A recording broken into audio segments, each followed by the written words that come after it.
Biyao's Wuxia Chronicles. Chapter 670. Yunzhou City. A huge mansion was located in the central area of the East City. It was magnificent and extraordinary. Above the gate of the mansion, there was a golden plaque. It was made of gold. On it, there were two bold and powerful words. Xia family. The Xia family's status in Yunzhou was comparable to the Lu family in Lingzhou. Because the Xia family's ancestor, Xia Changfeng, was the governor of the East City. Moreover, because Xia Changfeng was deeply loved by the governor of Yunzhou, the Xia family was even more powerful in the East City. Even if it was just a servant of the Xia family, the heads of the top families outside had to be respectful to them. It could be said that in the East City, the Xia family was the master, controlling the fate of countless people. At this moment, in front of the gate of the Xia family's mansion, a large group of people had gathered and were noisy. "For brothers, I beg you, ask young Master Xia to let my granddaughter go. She's still young. You can't hurt her. I'll kowtow to you, I beg you to do her a favor." In front of the crowd, a white-haired old man knelt in front of the gate. The old man's clothes were ragged, his body was covered in blood, his old face was bruised and swollen. But he seemed to have forgotten his pain. Looking at the four guards standing on both sides of the gate, he kept begging and kowtowing. His head was broken, blood flowing all over the ground. And that pair of weak old eyes were full of anxiety. However, the four Xia family guards remained unmoved. In fact, their faces were filled with impatience. Swish! Suddenly, four people and a wolf landed in the sky above the Xia family's gate. It was Qin Feiyang and the others. They did not hide their aura. As soon as they appeared, the people below noticed and immediately looked up. What? How dare they stand in the sky above the Xia family's gate? Don't they know that this kind of behavior of looking down on the Xia family will bring about a fatal disaster? The pupils of the group of people shrank. At the same time, the four guards also looked up at Qin Feiyang and the others. Their faces suddenly became cold. "How dare you stand in the sky above the Xia family's gate? You must have eaten the heart of a leopard. Get down here immediately, kowtow and apologize." The four people shouted. Qin Feiyang and the others, who were scanning the Xia family mansion, raised their eyebrows and looked down at the crowd. In the end, their gazes all landed on the four guards. Wolf King chuckled and said, "This Xia clan is really impressive. This is nothing strange. The Xia family has always liked to bully others. Do you see the old man kneeling at the door? He must be one of the victims." Situ Hai sneered. He didn't hide his disgust at all. "Let's go down and take a look." Qin Feiyang waved his hand and brought Wolf King and Fatso to the old man's side. Seeing this, the four guards thought that Qin Feiyang and the others were scared. One of them sneered, "At least you know what's good for you. Quickly kneel down and apologize." However, Qin Feiyang and the others simply ignored them. Fatso squatted on the ground and asked, "Old man, why are you kneeling here?" "The young master of the Xia family took away my granddaughter. My granddaughter is only 15. What a sin!" The old man cried out sadly. Sure enough, Situ Hai sighed deeply. The fatty's eyes were also filled with rage. He abruptly raised his head to look at the four guards and shouted, "How dare you bully men and seize women in broad daylight? Do you still have any respect for the law?" "The law? Huh, damn fat pig, you can't even protect yourself now, and you still want to fight for him? Let me tell you, in this East City, my Xia family is the law." The four people laughed with ridicule. "You're courting death." Fatso slowly got up, his eyes filled with killing intent. "Little brother, don't do anything." Seeing this, the old man hurriedly grabbed Fatso and said, "Little brother, thank you, but you'd better stay out of it, because you can't afford to offend the Xia family. Did you hear that? The Xia family is not something you can offend. In this place, even if you are a tiger, you have to lie there obediently. Kneel down for me. The 4 guards shouted. Their overbearing attitude showed that they did not put these people in their eyes at all. Lu Xingchen laughed and said, Brother Qin, they are more arrogant than you. Qin Feiyang's face twitched and said helplessly, Can you not drag me into everything? The 2 of them whispered and were seen by a guard. The guard frowned and shouted, What are the 2 of you whispering about? I told you to kneel down, didn't you hear me? Do you have to force us to fight? Lu Xingchen shrunk his neck and said timidly, Big brother, I'm a coward. Don't scare me. Scare you? Ha! The 4 guards laughed and the disdain in their eyes deepened. How dare they meddle in other people's business with such guts? They really overestimated themselves. Wolf King shook his head and laughed, Look at how proud they are. They won't be proud for long. Fatso snorted and looked down at the old man. He smiled and said, Old man, don't be afraid. Tell me, when did they kidnap your granddaughter? The old man glanced at them. Seeing that they had an extraordinary temperament and unfathomable aura, his panicked heart gradually calmed down.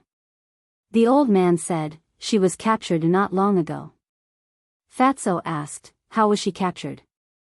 Not long ago, my granddaughter and I passed by here. The young master of the Xia family happened to be returning from outside. Although my granddaughter is only 15, she is beautiful. When he saw my granddaughter, he had evil thoughts. The old man said angrily. He is worse than a beast. Old man, don't worry. I will go and rescue your granddaughter now. Fatso comforted him and turned to the 4 guards. He shouted, Take me to that beast immediately. Who are you calling a beast? The 4 guards immediately frowned. You are courting death. Fatso's eyes flashed with killing intent. He waved his hand and 3 streams of battle chi appeared and disappeared between the 3 guards' eyebrows. Ah! 3 cries of agony immediately echoed in the air. There was a bloody hole in between the eyebrows of the 3 guards. Blood was gushing out. Murder. He killed someone in the Xia family. The crowd behind all opened their eyes wide and looked at Fatso in shock. One must know. This was the Xia family. Although he only killed the servants of the Xia family, he would still be punished by the Xia family for this. However, as for the remaining guard, he was filled with terror at this moment. Because when Fatso attacked, he realized that he had kicked an iron plate this time. Fatso took a step forward and landed in front of the guard. He smiled and said, Fat Lord doesn't want to say it again. Okay, as long as you don't kill me, I will take you there immediately. That guard immediately turned around and ran into the mansion, scared witless. Fatso smiled coldly and stepped into the gate of the Xia family. He followed the guard unhurriedly. Qin Feiyang and the others smiled at each other and followed in. They actually barged in so openly. The crowd in front of the gate looked at the backs of Qin Feiyang and the others. They were all stunned. Who are they? How can they be so audacious? I've never seen or heard of them. But one thing is for sure. They will not have a good ending. That's right. In this city, even the Mo family, Yuan family, and Yi family, who are as famous as the Xia family, do not dare to barge into the Xia family. The crowd discussed animatedly. For a moment, the place was in an uproar. In the mansion. Who are you? Stop right there. In a long corridor, more than 10 guards of the Xia family stood in front of Qin Feiyang and the others. Each of them looked fierce. Die. Fatso did not say anything and directly attacked. His battle chi surged out like a tidal wave. Wherever it went, flesh and blood splattered and screams could be heard. No one was left alive. When he saw that, the guard who led the way was scared out of his wits and collapsed to the ground. What strength! What vicious methods! Who was this malefic? Fatso frowned and said, If you don't get up, you'll reunite with them. The guard shuddered and hurriedly got up. He ran into a garden and followed a small path. The Xia family was heavily guarded. Basically, there was a sentry every 3 steps and a sentry every 7 steps. However, those guards were all killed mercilessly by Fatso. Along the way, the ground was filled with corpses. Blood dyed the garden and the ground red. The air was filled with a pungent smell of blood as well. It was as though the place had turned into a hell. "Hurry, hurry, hurry," informed the family head and the elders. When the guards in the distance saw Fatso killing in all directions as though there was no one around, their expressions changed and they fled in panic. "How dare you!" All of a sudden, a loud roar sounded. An old man in black rushed out from a hall and stood in the air. He shouted, "I'm the butler of the Xia family. If you don't want to die, surrender immediately." A small fry dares to jump out. "You really don't know what you're talking about." Fatso sneered. Without even looking, he waved his hand and the black dragon battle chi soared into the sky. Ah! The old man in black was instantly splattered with blood. What? Even the butler was killed? Seeing that, whether it was the guards of the Xia family or the servants, they could not help but feel chills down their spines. They were terrified to the extreme. "How far is it?" Fatso frowned and was a little impatient. The guard hurriedly said, "After walking out of this garden and passing through a small bamboo forest, we will reach the Intoxicated Heart Lake where the young master is." Intoxicated Heart Lake. A cold light flashed in Fatso's eyes. In the blink of an eye, a wave of battle chi swept out like a sharp blade and instantly cut the guard's throat. Blood splattered 3 feet on the spot. Whoosh! Following that, Fatso stepped on the return to 1 step and crazily slaughtered along the way. Qin Feiyang and the others followed behind him and just silently watched this scene. Not long after, they passed through the small bamboo forest and stopped in front of a lake of about 100 feet. The lake was very calm. The lake water was very clear. On the opposite shore, there was a small exquisite attic. Faintly, a helpless cry for help could be heard coming from the attic. Whoosh! Fatso jumped up and instantly landed on the opposite shore of the lake. He kicked open the door of the attic and walked in. "Who are you? How dare you ruin my good thing? Do you want to die?" Immediately, an angry shout rang out in the attic. But before the voice died away, accompanied by a scream, a 15 or 16-year-old boy with a bare bottom flew out of the window on the 2nd floor and fell into the lake with a thud. After a while, Fatso also flew out of the attic with a girl and landed beside Qin Feiyang and the others. Qin Feiyang and the others looked at the girl. This girl was about 1.65 meters tall. Her skin was delicate and white and her figure was petite and exquisite. She was indeed a little beauty. At this moment, there were a few blood-red palm prints on both sides of her cheeks. Her eyes were teary and she looked pitiful. When she saw Qin Feiyang and the others, she also looked frightened. What a poor little girl. Situhai sighed. Qin Feiyang frowned and looked at Fatso and asked, "Was she?" "No. When I went in, that little bastard had just taken off his pants and was directly kicked away by me." Fatso sneered. "That's good."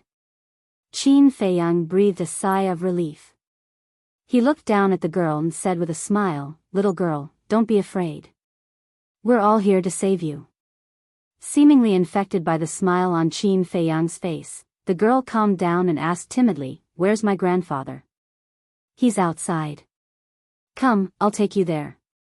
Qin Feiyang stretched out his hands. The girl looked at Fatso. No matter who encountered such a situation, they would subconsciously believe the person who saved them. And before, it was Fatso who saved her, so she trusted Fatso more. Fatso put down the girl, rubbed her head, and said with a smile, "He's my boss. He won't hurt you." "Okay." The girl nodded and walked to Qin Feiyang's side. You bastards, don't even think about leaving. But at this moment, a flustered and exasperated roar came from the other side of the lake. As soon as she heard this voice, the girl was so scared that her face turned pale. She quickly hid behind Qin Feiyang and the others, her thin body trembling. Qin Feiyang and the others also looked up and saw that the boy who fell into the lake had climbed ashore. At this moment, he was standing on the shore, staring at them with resentment. He didn't realize that he was still naked. Wolf King laughed and said, "Shouldn't you go put on your pants first and then threaten us?" Huh? The boy was stunned. He looked down and his face suddenly changed. He hurriedly turned and ran to the attic. "Don't wear it, you're going to die soon anyway." Fatso sneered, took a step forward, landed behind the boy, grabbed the boy's arm, and directly twisted it up like a little chick. The boy exclaimed and roared, "Damn Fatso, do you know who I am? Do you know the consequences of offending me? You haven't even grown your hair yet, and you dare to threaten the Fat Lord?" Fatso slapped him in the face. The boy suddenly spat out blood and half of his face swelled up. "Put down my son." At this moment, a thunderous roar exploded. Following closely, a middle-aged man wearing a purple robe broke through the air and stood above the lake, staring angrily at Fatso. The boy hurriedly shouted, "Father, kill him quickly." Obviously, this person was the patriarch of the Xia family. "Shut up!" Fatso coldly shouted, and slapped the boy's face again, causing him to see stars. Patriarch Xia clenched his fists and said word by word, "I told you to put him down, didn't you hear me? What if the Fat Lord doesn't let go?" Fatso laughed disdainfully. Patriarch Xia said sternly, "Whether you let go or not, you will die today. So it's like that. Since I'm going to die sooner or later, I might as well kill him and let him accompany me in death." Fatso laughed and grabbed the boy's neck. With a squeeze, the boy immediately suffocated. "Father, save me," he stretched out his hand and struggled desperately, calling for help. At the same time. Chapter 671. Fatso laughed, "I thought you didn't care." Patriarch Xia's face was gloomy, and said, "Who are you? Why do you want to deal with my son? If he has offended you, I apologize to you on his behalf." "Apologize?" Ha! Fatso looked up to the sky and laughed. He suddenly looked at Patriarch Xia, his eyes bursting with a strong cold light, and said, "This matter is not something that can be made up for with an apology." Patriarch Xia's heart trembled. He looked down at the youth and said angrily, "What exactly did you do?" "Woo-woo," the young man wanted to speak, but the fat man had a death grip on his throat, so he couldn't speak. Patriarch Xia looked at Fatso and pleaded, "Sir, can we make things clear? If my son is really in the wrong, I am willing to compensate you for all your losses. I'm afraid you can't afford it." Fatso smiled coldly. In fact, the two of them were not talking about the same thing. Fatso was talking about the blood feud of the past. But Patriarch Xia thought that the youth had offended Fatso. Patriarch Xia said confidently, "Don't worry, my Xia family is powerful, there is nothing that my Xia family can't afford." "Huh, what a big tone," Fatso laughed. Shwa. At this moment, Qin Feiyang's eyes flashed, and with the girl, he flew to Fatso's side, and secretly said, "We'll talk about your matter later, first help her get justice." From the little girl's clothes, it could be seen that her family was not very well off.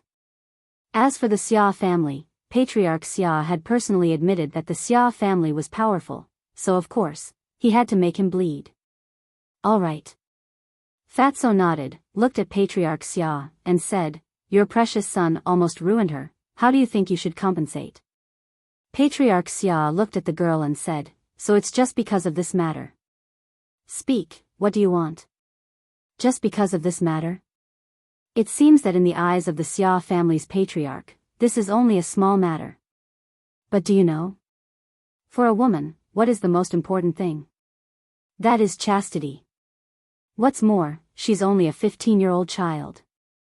Do you know how much damage this has done to her? Qin Feiyang said angrily.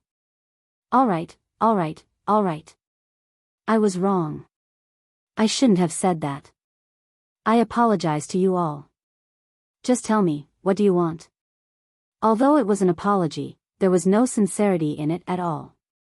In fact, there was even a hint of mockery in his eyes. Qin Feiyang's eyes flashed with a cold light. Give her 1 billion gold coins and we'll drop the matter. What? 1 billion. The Xia family guards and servants who were gathered in the distance all glared at him. 1 billion gold coins, who knew how many young girls he could buy? Wasn't his appetite a little too big? The girl was also dumbfounded. In her entire life, she had never even seen 1,000 or 2,000, let alone 1 billion.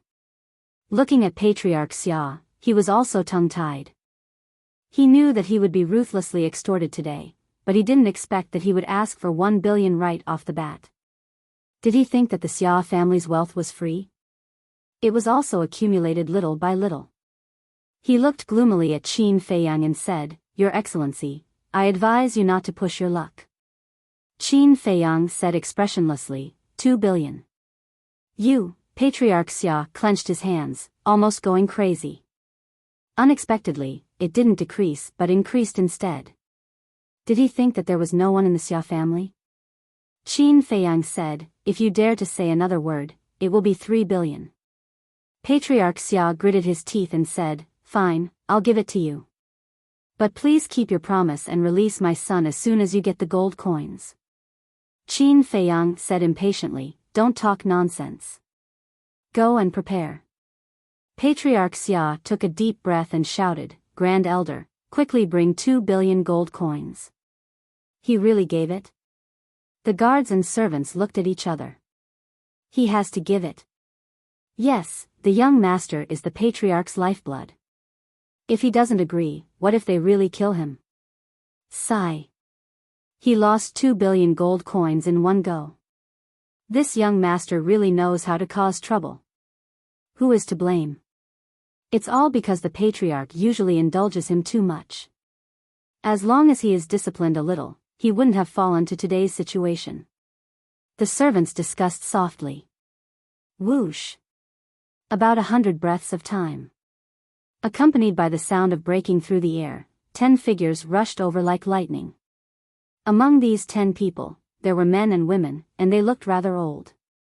But everyone's eyes were exceptionally spirited, and the aura emitted from their bodies was stronger than Patriarch Xia's.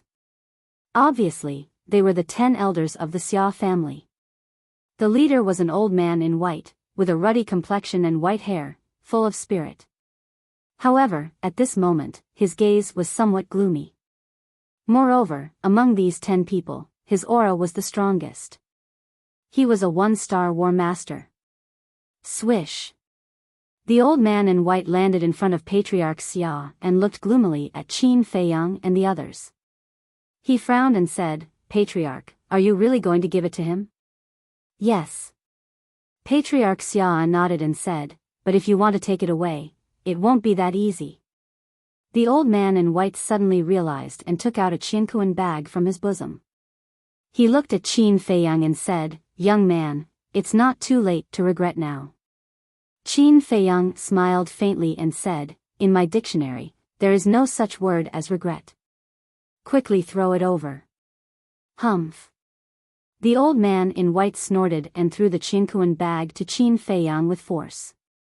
Qin Feiyang stretched out his hand and caught it. He smiled and said, Thank you. Patriarch Xia said, Cut the crap, quickly let him go. Qin Feiyang turned a deaf ear and looked down at the young girl. He smiled and said, Little sister, I'll send you to your grandfather now. Thank you, big brother. The young girl was very sensible, but her face was full of panic. Because the eyes of Patriarch Xia and the 10 elders made her feel afraid. Big brother is here, don't be afraid. Qin Feiyang comforted her with a smile and then flew towards the Xia family's gate with the young girl. Shwa. But at this time, the great elder took a step forward and stood in front of Qin Feiyang. He gloomily said, you haven't let him go and you want to leave? Qin Feiyang lightly said, my people are also here, what's the hurry? Can I trust you? What if you take her and run away? The great elder sneered. Qin Feiyang shook his head and said, but I also don't trust your Xia family. What if I let your young master go and you all besiege us? The great elder's eyes darkened and said, I don't want to listen to this nonsense. In short, before I let him go, none of you are allowed to leave. Qin Feiyang sighed and said, you're making it difficult for me. The great elder sneered and said, you're also making it difficult for me. Is that so? Qin Feiyang pursed his lips and smiled. He looked down at the young girl and said with a smile, little sister, close your eyes. The young girl obediently closed her eyes at once. The great elder looked at the young girl and looked at Qin Feiyang. He frowned and said, what do you want to do? What do I want to do? Qin Feiyang laughed and said, I didn't want to kill in front of this little girl, but there's no other way. You're too insensible. Finished. Qin Feiyang's eyes instantly became extremely sharp, like pieces of blade. Following closely. He raised his arm and pointed his index finger in the air. Boom! An invisible force gushed out like a torrent. In an instant it swept across the sky and drowned the great elder. Ah! Before the great elder of the Xia family could react, accompanied by a shrill scream, blood splattered across the sky, and not even his bones were left. What? Patriarch Xia's heart trembled. The other 9 elders were also dumbfounded. The people below, even their eyeballs were about to pop out. How powerful was the great elder, but he was actually killed in one move. Was this a dream? However, Qin Feiyang acted as if he had done an extremely ordinary thing. There was not the slightest ripple in his heart. He turned his head and looked at Fatso. He smiled and said, do it. Finished. Qin Feiyang took the young girl and flew towards the door without looking back. At the same time, Fatso smiled sinisterly. His big hand suddenly shrank and directly crushed the young boy's neck. Before dying, the young boy let out a painful scream. This scream made Patriarch Xia and the others suddenly come back to their senses. They hurriedly looked over. When they saw the dead young boy, they immediately gritted their teeth and cracked their eyes. Why did you kill him? Why did you have to be so vicious? Patriarch Xia's eyes were red as he roared hysterically. Why? Fatso muttered to himself. His 5 fingers loosened and the young boy's body chased down. With a thud, it finally fell into the lake, splashing waves. It was also at this moment. Fatso suddenly raised his head, sweeping his gaze across the Xia family and the others, and laughed sinisterly, this is what you deserve. Today, your Xia family's people will all die. Boom! As the sound of his voice faded, Fatso's body trembled, and the aura of a 2-star war master erupted like a volcano. So strong. Quickly informed the ancestor. The 9 great clan elders' expressions changed as they shouted at Patriarch Xia. Patriarch Xia's face also turned pale. He hurriedly took out an image crystal and sent a message to Xia Changfeng. Fatso did not stop him. Soon, an illusionary figure appeared. This was an old man. He wore a long black robe and had a head of thick black hair. His dark eyes were like a pair of eagle's eyes that emitted a sharp light. The old man in black looked at Patriarch Xia and asked, why are you looking for this old man? His voice was very calm, but it carried a great sense of majesty. Patriarch Xia said in a panic, someone came to my Xia family to cause trouble and even killed my son and the great clan elder. What? The old man in black was shocked, and shouted, who has the guts to cause trouble in my Xia family? Xia Changfeng, it's me. Fatso took a step forward and landed beside Patriarch Xia. His large hand shot out and grabbed Patriarch Xia's neck with lightning speed. Patriarch Xia only had the cultivation of War Emperor, so in front of Fatso, a 2-star war master, he naturally had no way to resist. At the same time, The old man in black's gaze darkened as he said sinisterly, "Who are you? Why do you want to touch my Xia family's people?" Fatso looked at the shadow and laughed. "If you come over personally, Fat Lord will tell you." The old man in black said in a deep voice, "All right, this city lord will be there right away. If you have the ability, don't run." "Don't worry, I definitely won't. Not only will Fat Lord not run, he will also kill all the elders of your Xia family in front of you." Fatso laughed. Boom! The black dragon battle chi surged, transforming into a torrent that rushed into the sky. In the blink of an eye, a pitch-black giant hand appeared out of nowhere, emitting an aura that could destroy the world, enveloping the 9 elders of the Xia family. The 9 clan elders immediately panicked. "You dare!" At the same time. Chapter 672. Then open your eyes wide and watch. Does Fat Lord dare or not? Fatso grinned. The pitch-black giant hand above his head was like a towering mountain. It fiercely descended and headed for the 9 elders. "Run!" Xia Changfeng anxiously roared. Immediately, the 9 elders fled in panic like birds startled by the twang of a bow. But at this time, Fatso's body emitted a terrifying pressure. The 9 of them were immediately imprisoned in the void, unable to move at all. They could only watch as the giant hand descended. "Ancestor, save us!" The 9 elders desperately cried for help from Xia Changfeng. "No matter who you are, don't even think about leaving the capital alive today." Xia Changfeng angrily roared, and the figure instantly dissipated. Hearing this, Fatso's eyes flashed coldly. He muttered in a low voice, "Then let's see if you have the ability." Immediately, he did not show any mercy. The giant hand formed by the black dragon battle chi fell with a loud bang. The 9 elders were smashed to pieces in despair.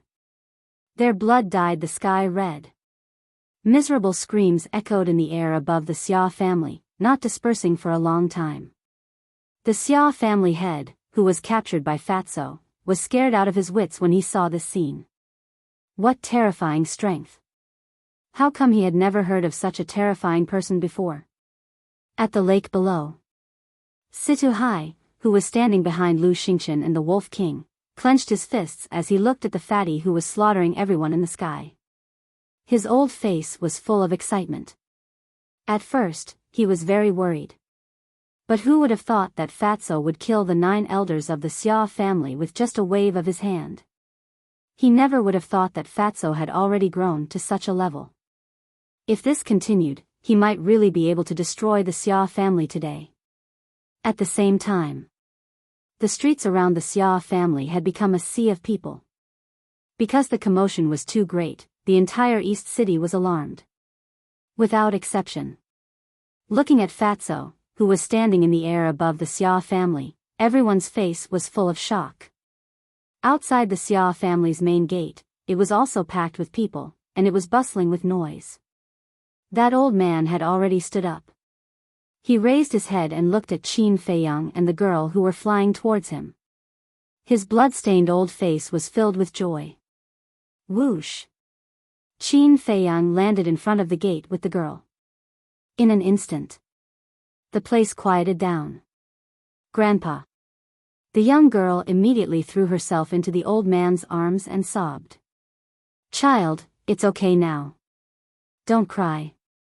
The old man patted the young girl's shoulder and comforted her while looking gratefully at Qin Feiyang. Qin Feiyang walked in front of the old man and handed him the Qinkuan bag. He smiled and said, "Old man, take this Qinkuan bag and leave." "Young man, thank you. However, I absolutely cannot accept this cosmos sack." The old man hurriedly waved his hands. Qin Feiyang stuffed it into the old man's hands and said with a smile, "Take this wealth and live a good life." "This won't do." The old man cried out anxiously.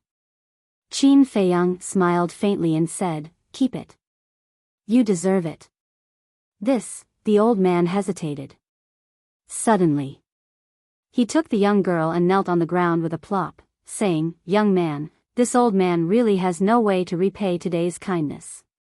Please accept a bow from us grandfather and grandson." Don't. Qin Feiyang hurriedly stepped forward and helped the two of them up, saying, "It's just a small matter. Don't be so polite." Then he rubbed the young girl's head and said with a smile, "Take good care of grandpa in the future." "I will." The young girl nodded obediently. Qin Feiyang waved his hand and said with a smile, "Go. Big brother, I will remember you for the rest of my life, and that fat brother." The young girl smiled shyly, supported the old man, and turned to walk towards the crowd. The crowd in front also automatically retreated and made a path. But Qin Feiyang suddenly noticed that there were some people in the crowd who looked at the Qiankuan bag in the old man's hand with a hint of greed in their eyes. Immediately, Qin Feiyang frowned. These people were obviously jealous of this wealth. After all, 2 billion gold coins was not a small amount. Many people could not earn it in several lifetimes. And this grandfather and grandson pair, without the strength to truss a chicken, would probably not be able to escape death in the end. Thinking of this, he said with a smile, "Old man, wait." The grandfather and grandson stopped. The old man looked back at Qin Feiyang and asked, "Young man, do you have any orders?" Qin Feiyang said, "I don't know if you trust me." "Of course I trust you." The old man nodded. Qin Feiyang said, "Well, I'll send you to a place. There, as long as you don't show your wealth, there won't be any trouble." "Don't show your wealth." The old man pondered over this sentence and suddenly came to a realization. He looked at the crowd in front of him vigilantly, turned to Qin Feiyang, and bowed, "Thank you, young man." Qin Feiyang smiled, took out a teleportation door, and quickly opened it. The grandfather and grandson pair thanked him again and again before walking into the teleportation door. Seeing the grandfather and grandson pair leave, the people who were tempted by the wealth couldn't help but feel a trace of disappointment. When the teleportation door disappeared, Qin Feiyang soared into the sky, flying towards Fatso and the others. Whoosh! At this time, a black-clothed old man appeared in the air above the lake, full of killing intent. It was Xia Changfeng. As soon as Xia Changfeng appeared, he scanned the surrounding void. Seeing that there were no signs of the 9 elders, he immediately looked towards Fatso and shouted, "Where are they?" "Sorry, you're late. They're already dead." Fatso laughed mischievously. "Damn it."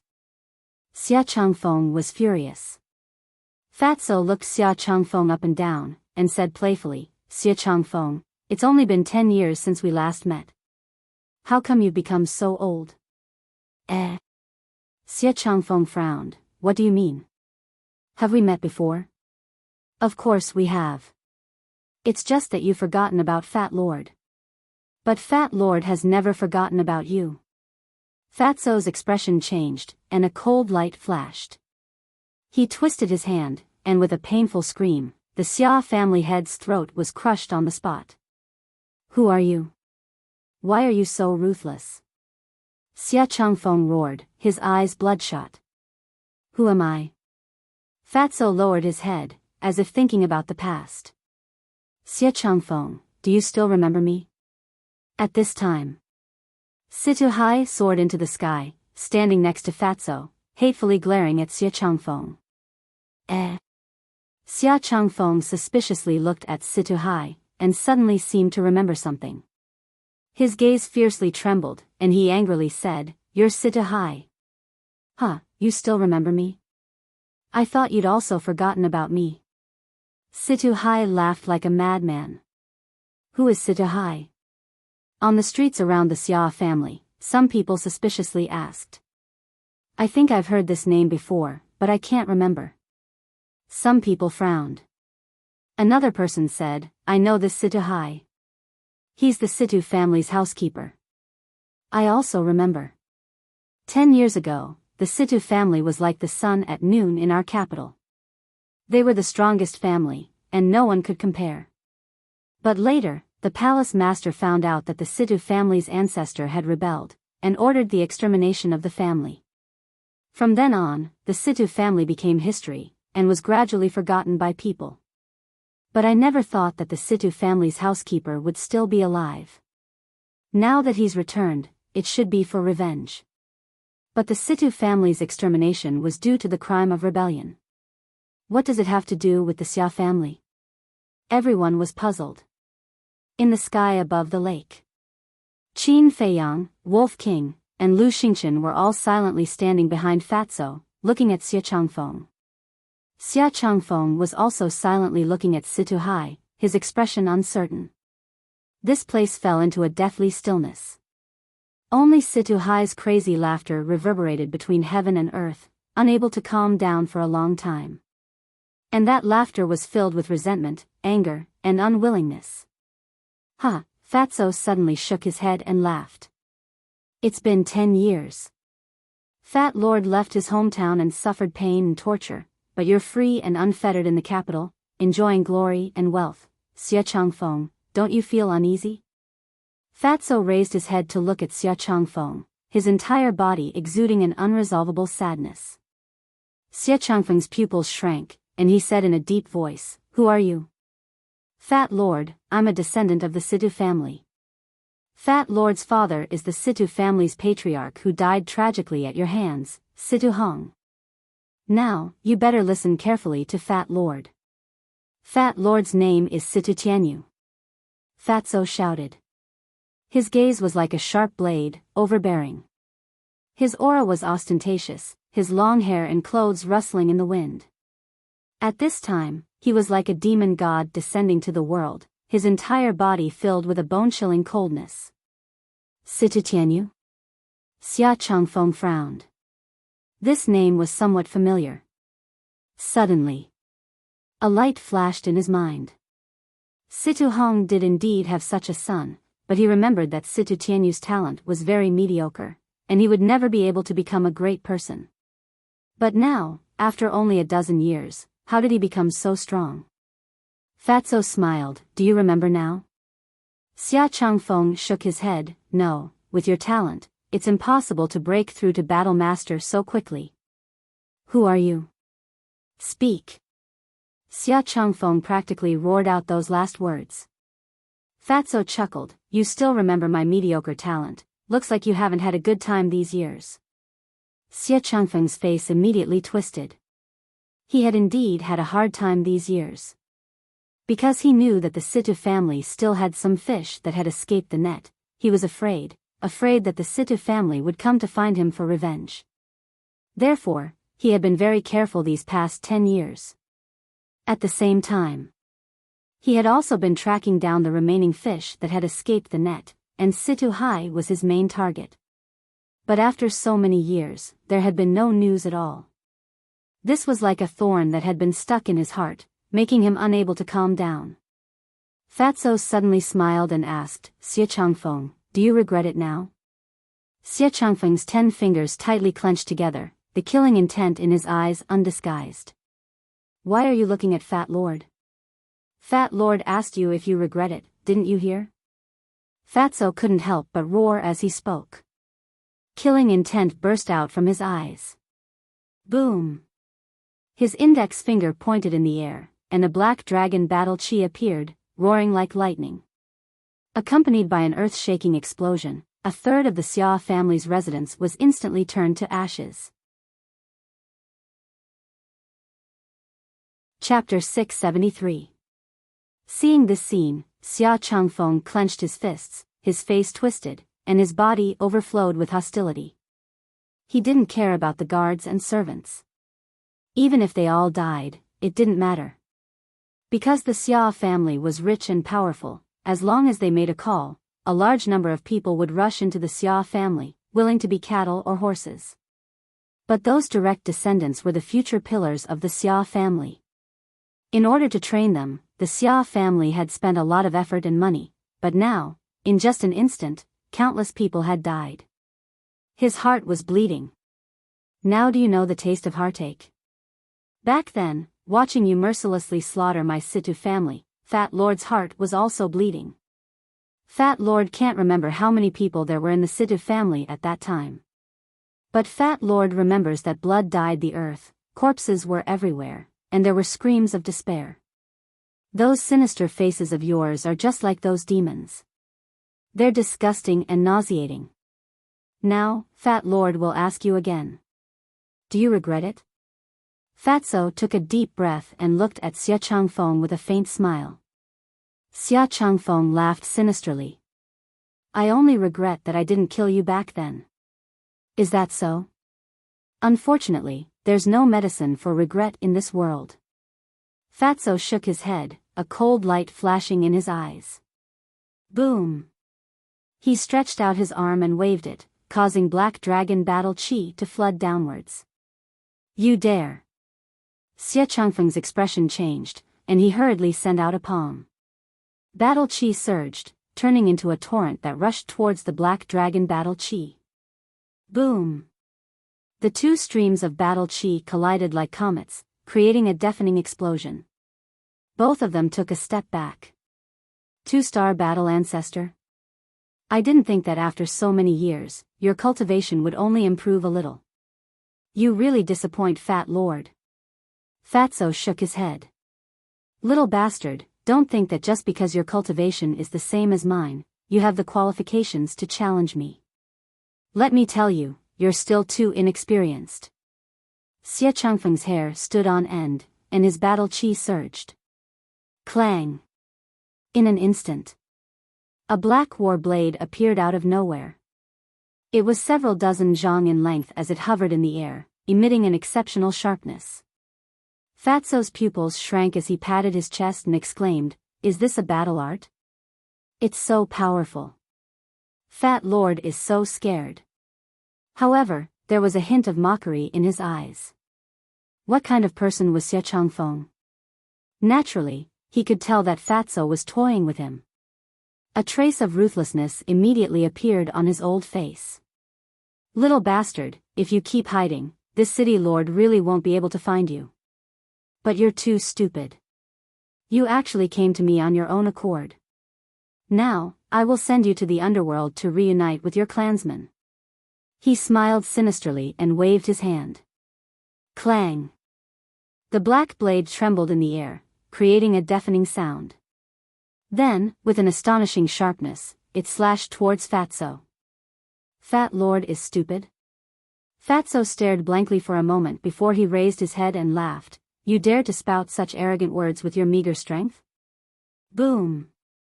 As soon as he finished speaking, Fatso activated the dragon transformation art and instantly transformed into a dragon warrior. A terrifying aura spread out in all directions. He took a step forward, causing the void to tremble as he punched the black blade. Clang! The blade disintegrated on the spot. Puff! Xia Changfeng spat out a mouthful of blood as he looked at Fatso in shock. This aura had actually reached the level of a 6-star battle ancestor. Old man, today, Fat Lord will destroy your Xia family and bury you with my Sita family. Fatso roared towards the sky as his dragon claws shot out. Waves of black dragon battle chi blasted into the mansion below like waves of lightning. Rumble. Crack. In just an instant, the entire Xia family was razed to the ground and turned into ruins. Everyone in the Xia family had been reduced to ashes along with the destruction of the Xia family mansion. It's gone, it's all gone, Xia Changfeng muttered to himself as he looked at the ruins below. He was unable to accept this cruel reality. Little bastard, you should be cut into pieces. Suddenly, Xia Changfeng raised his head to look at Fatso, his old eyes filled with killing intent. Chirp. Immediately after, following a sharp chirp, a huge monster soared into the sky from behind him. It was a falcon with a wingspan of over 100 meters. Its body was completely black and cast a large shadow. It was Xia Changfeng's battle soul. Die, you bastard! Xia Changfeng roared hysterically. The falcon immediately swooped down, its entire body filled with an imposing aura. That pair of eagle eyes was emitting a frightening and ferocious light. Fatso raised his head to look at the falcon, his eyes filled with disdain. Whoosh! He leapt up and stepped on the falcon's head. The falcon let out a mournful cry as it disintegrated. What? Xie Changfeng's eyes widened in anger. His battle soul had been destroyed with a single step. Even if he was strong, he couldn't be this strong. Whoosh! While Xia Changfeng was in a daze, Fatso stepped forward and landed behind him. Then he whispered in Xia Changfeng's ear, "Old man, it seems like you've exhausted all your abilities. That fat lord should send you on your way." Xia Changfeng immediately quivered, his back unable to stop a chill from running. He began to flee without hesitation. Now he didn't even have the courage to turn around and look at Fatso. His heart was filled with fear. However, just as he took a step forward, a heart-wrenching pain came from his back. Then he felt a large hand burrowing into his body and grabbing his heart. In that instant, it was as if he had been struck by lightning, his body and mind trembling. He didn't need to think to know that the owner of that hand was Fatso. "Don't, child, I was wrong, please be merciful and spare my life," Xia Changfeng begged, his old face filled with panic. Because if Fatso used even the slightest bit of force, he would die on the spot. Fatso said in bewilderment, "Back then when you slaughtered my family, they also begged for mercy. Why didn't you show mercy? Back then, I did participate in that matter. But the real masterminds were those two old bastards from the He and Yuan families. At most, I could only be considered an accomplice. If you want revenge, you should go find them." Xia Changfeng panicked. Fatso frowned, "Is that so? It's really like that? I can swear to the heavens." Xia Changfeng nodded, anxiously saying, "Then touch your conscience and tell me, did my Situ family rebel back then?" While speaking, Fatso gave Qin Feiyang a meaningful glance. Qin Feiyang understood and secretly took out an image crystal, quietly activating it. But Xia Changfeng stammered, unable to say a complete sentence for a long time. Fatso said, "As long as you tell the truth now, Fat Lord will spare your life." "Really?" Xia Changfeng was delighted. Fat Lord always keeps his word. "Besides, you don't have a choice now." Fatso sneered. "Okay. I'll tell you everything.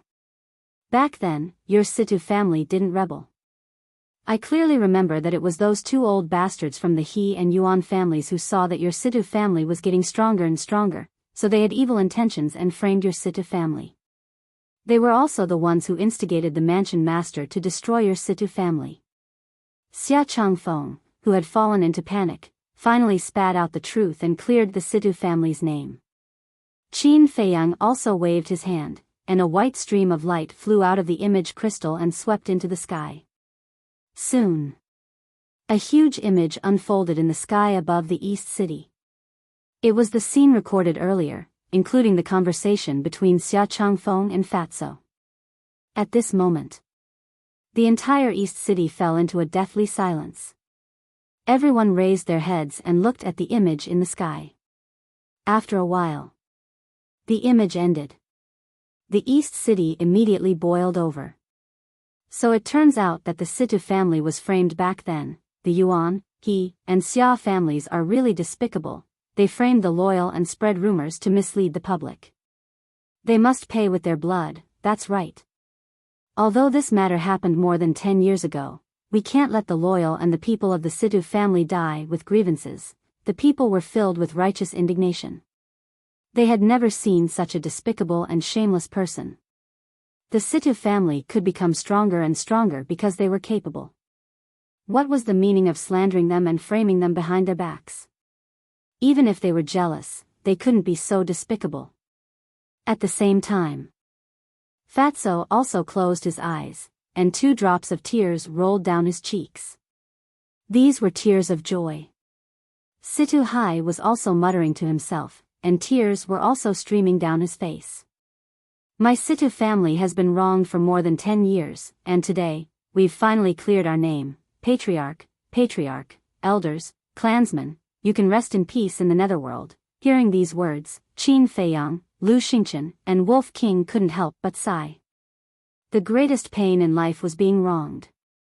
Although the Situ family had been exterminated more than 10 years ago, they still carried the crime of betrayal. One could imagine how many people had cursed them behind their backs all these years. Now that the truth was out, as the only descendant and steward of the Situ family, how could they not be happy and excited? However, Xie Changfeng was extremely anxious at this moment. This was because Fatso still hadn't let go of him. Seeing that Fatso didn't speak for a long time, Xie Changfeng finally couldn't help but take the initiative to ask, "Tianyu, can you let me go now?" Swish! Fatso opened his eyes, and 2 rays of cold light shot out. Then he clenched his 5 fingers and squeezed Xie Changfeng's heart without hesitation. Ah! Xie Changfeng immediately let out a painful howl that resounded through the sky. "Back then, you slaughtered so many of my Situ family's people, and now you still want to live? Is that even possible?" Fatso sneered and pulled back his hand. Xie Changfeng was powerless to chase after him. "Little bastard, don't be so proud. Soon, you'll come down to accompany me." He bitterly looked at Fatso, his face twisted as he hysterically screamed. Finally, with a bang, Xie Changfeng fell into the ruins, and died on the spot. "The people who will accompany you will not be me, but the Yuan family and the He family," Fatso muttered. He glanced at Xie Changfeng's corpse, then looked at Situ Hai and said, "Uncle Hai, go to the Yuan family." And Situ Hai nodded heavily and immediately opened a teleportation gate. Chapter 674. Boom! But at this moment, 10 terrifying auras suddenly descended. Qin Feiyang and the others looked over and saw 10 silhouettes appearing out of thin air not far away from them. There were men and women, old and young among the 10 people, and the aura they exuded was also different. But without exception, they were all war masters. "Greetings, 10 great commanders." As soon as the 10 people appeared, the crowd on the streets around the Xia family knelt on the ground and kowtowed. 10 great commanders. Qin Feiyang raised his eyebrows. The 10 great commanders glanced at the Xia family below and their faces suddenly darkened. Swish! Then the 10 of them looked at Qin Feiyang and the others in unison, and their eyes flashed with a shocking light. One of them stood out. This was a burly man, about 1.9 meters tall. His upper body was exposed, and his bronze-colored skin and bulging muscles were filled with a wild aura. Moreover, this person's aura was stronger than the other 9 people. The burly man looked at Qin Feiyang and the others and said in a deep voice, "Who are you? Why are you doing such a heartless thing? Without asking for the reason, you just said that Fat Lord is heartless. You are really the same as that old witch. In that case, Fat Lord will show you what it means to be truly heartless." Fatso laughed angrily and did not say another word. He turned around and stepped into the portal. Situ Hai coldly glanced at the 10 people and also stepped into the portal without looking back. "Let me give you a piece of advice. Don't meddle in other people's business." Qin Feiyang smiled faintly and walked in with Lu Xingchen and Wolf King. The 10 great commanders were stunned. In the face of their interrogation, not only did they not tell the truth, but they also turned around and left. And before they left, they even threatened them. This was too arrogant. After one of them came back to his senses, he immediately said angrily, "How dare they? They have no respect for the law. Yes, we can't let them go." The others nodded in agreement. However, at this moment, the portal had already dissipated. They did not know where to find Qin Feiyang and the others. The burly man suddenly said, "Did you guys notice that the black-clothed old man and the white-clothed young man are somewhat familiar?" The black-clothed old man was referring to Situ Hai. As for the young man in white, he was referring to Qin Feiyang. The other 9 people thought about it seriously. One of the middle-aged women said in surprise, "Now that you mention it, it does seem a little familiar. Boom! At this moment, a deafening sound came from the direction of the South City. It was like a sudden clap of thunder, shaking all directions. What happened? The 10 commanders looked over, their eyes filled with bewilderment. At this moment, someone below said, "Lord Commander, I vaguely heard that they were going to the Yuan clan." What? Their expressions changed. The Yuan clan was in the South City. Could it be that the sound just now came from the Yuan clan? Let's go and take a look. The burly man shouted. One of the commanders immediately opened a portal. I didn't think that the Sita clan still had such a monster alive. Yeah, Xie Changfeng didn't even have the strength to fight back in front of him. His strength is truly terrifying. I'm afraid that the continent city is going to change today. The people below began to discuss again. The Sita clan. Hearing these discussions, the eyes of the 10 commanders trembled. The burly man reached out with his hand, and a supreme force appeared. A middle-aged man on the street below instantly flew up uncontrollably and landed in front of the burly man. The burly man immediately asked, "Is the Sita clan you're talking about the one that was exterminated more than 10 years ago?" "It's the Sita clan." The middle-aged man nodded in panic. The Sita clan still has someone alive. The burly man's expression froze. The other 9 people also looked at each other. Suddenly, one of the white-haired old men shuddered and said in surprise, "I remember now. That black-clothed old man was the steward of the Sita clan, Sita Hai." Another commander said, "I also remember. That's right, it's him. It seems that they've come for revenge." The burly man's gaze sank as he looked at the middle-aged man in front of him and asked, "Who is the monster from the Sita clan you were talking about?" The middle-aged man said, "It's that fatso. He's called Sita Tianyu. He looks to be around 20 years old, but he's even stronger than Xie Changfeng." What? Stronger than Xie Changfeng in his 20s? The hearts of the 10 commanders shook. The middle-aged woman looked at the burly man and said, "We must hurry and capture them. Otherwise, the continent city will really change. Let's go." The burly man waved his hand and led the 9 people into the teleportation gate. The middle-aged man saw this and hurriedly called out, "Commander, wait." He wanted to tell the 10 commanders that the Sita clan had been wronged, but it was too late. The 10 of them had already entered the teleportation gate and disappeared. Back to Qin Feiyang and the others. As soon as Fatso arrived above the Yuan clan, he waved his hand. Black Dragon Battle Chi roared out and bombarded the Yuan clan. In that instant, the originally glorious and imposing Yuan clan turned into ruins. The people of the Yuan clan were also annihilated along with the destruction of the Yuan clan mansion. But they did not see the Yuan clan's ancestor appear for a long time. Fatso scanned the ruins and frowned. "Uncle Hai, how strong is old dog Yuan now?" Situ Hai said, "As far as I know, he is also a 2-star war master." "So weak?" Fatso was slightly startled, then sneered, "Then let's go to the He clan." Situ Hai frowned. "Uncle Hai, you don't know. In my current dragon warrior form, with a casual wave of my hand, I can unleash the strength of a 6-star war master. A mere 2-star war master, I'm afraid he would have already been smashed to pieces." Fatso said disdainfully. "So strong." Situ Hai's gaze trembled. He thought for a moment, then shook his head and said, "Tianyu, we still can't be careless. What if he's lucky enough to not die? Or maybe he's not at home right now and is outside? If he's outside, then there's nothing I can do now. I can only wait until later to slowly find him."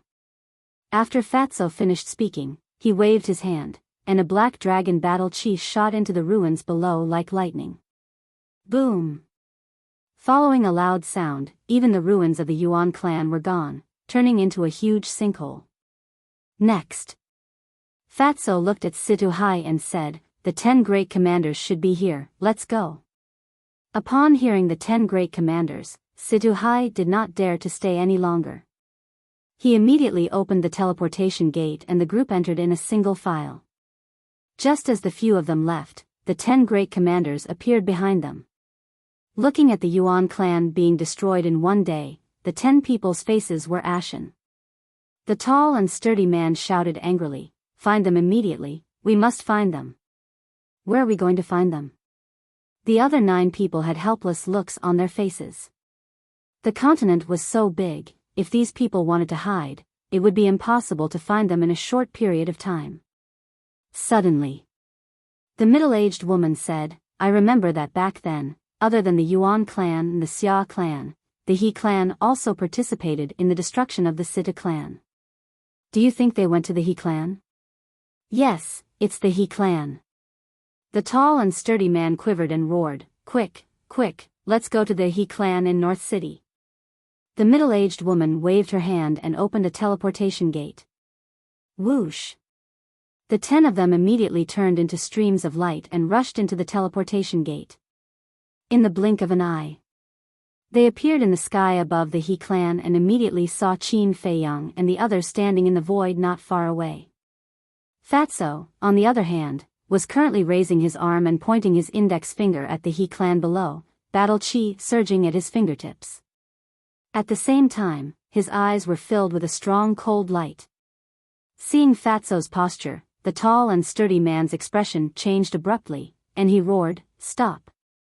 Fatso raised his head and looked at the tall and sturdy man. He grinned and said, "Sorry, you're late." Before his voice died away, the black dragon battle chi surging at his fingertips suddenly shot out, carrying an aura of destruction as it blasted into the mansion below. Boom! A deafening loud noise suddenly resounded in this place. The He clan's mansion also occupied a very large area, and the magnificent hall showed its magnificence and extraordinariness. But in just an instant, all of this was gone. The patriarch of the He clan, the 10 elders, countless disciples, including those servants and guards, all died before they could figure out what was going on. The 10 commanders were dumbfounded. The He clan was destroyed just like that? Whoosh! The next moment, the 10 of them looked at Fatso, their eyes flashing fiercely. However, Fatty didn't pay any attention to them.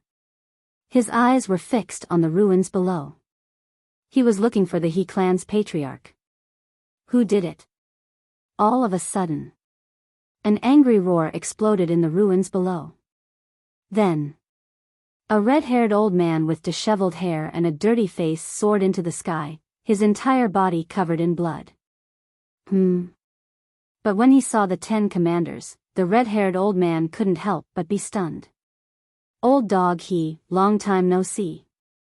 At this time, Fatso sneered.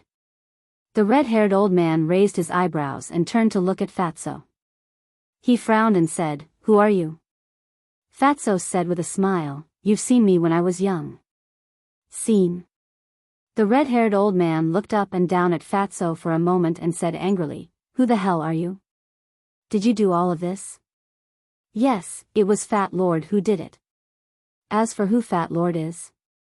Fatso's eyes turned cold. "Listen carefully, Fat Lord is Situ Hong's son, Situ Tianyu." "What? Situ Hong?" The red-haired old man's eyes trembled. "Do you remember now? Fat Lord has already destroyed the Yuan and Xia clans, and I killed Xia Changfeng. Now it's your turn." Fatso said. "You killed Xia Changfeng?" The red-haired old man was surprised. Fatso licked his lips and said with a smile, "Yes, he died very miserably." Fat Lord personally crushed his heart. "Tell me, how do you want to die?" "Situ Tianyu, don't go too far. Back then, it was because your Situ clan rebelled that they were exterminated," the burly man shouted angrily. "Shut up." Fatso shouted coldly and suddenly looked at the burly man. His eyes were incomparably crazy. "What do you know? What qualifications do you have to talk nonsense here?" The burly man frowned. Whoosh! Chapter 675. The burly man frowned and looked at the patriarch of the He clan. The patriarch of the He clan felt a little guilty. He pretended to be calm and looked at Fatso.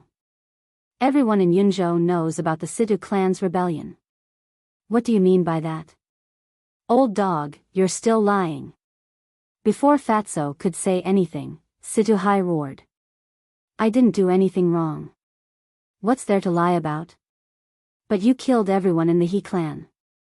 How are you going to settle the score?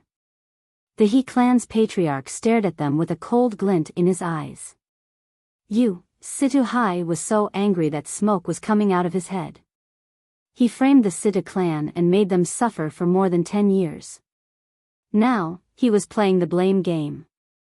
He was so shameless. What about me? Let me tell you. If you don't give me a satisfactory explanation, don't even think about leaving. The patriarch of the He clan sneered. Old dog, I'll kill you. Situ Hai roared. He had completely lost his mind and lunged at the patriarch of the He clan. Fatso frowned. He grabbed Situ Hai's arm and shouted, Uncle Hai, calm down. Situ Hai roared, he still won't admit it. How can I calm down? Fatso smiled. Have you forgotten? We have evidence now. He has to admit it even if he doesn't want to. That's right. We have evidence. Situ Hai shuddered. He turned to Qin Feiyang and said, Little brother, please show us the evidence. We have evidence. The patriarch of the He clan narrowed his eyes and looked at Qin Feiyang. Qin Feiyang smiled faintly. He took out the image crystal and waved his hand. The recorded image appeared in the sky again. The patriarch of the He clan's face turned pale when he saw the image. The crowd gathered on the street below also roared with righteous indignation. Hidakai, how are you? Not only did you lie to all of us, but you also lied to the mansion master. How should you be punished?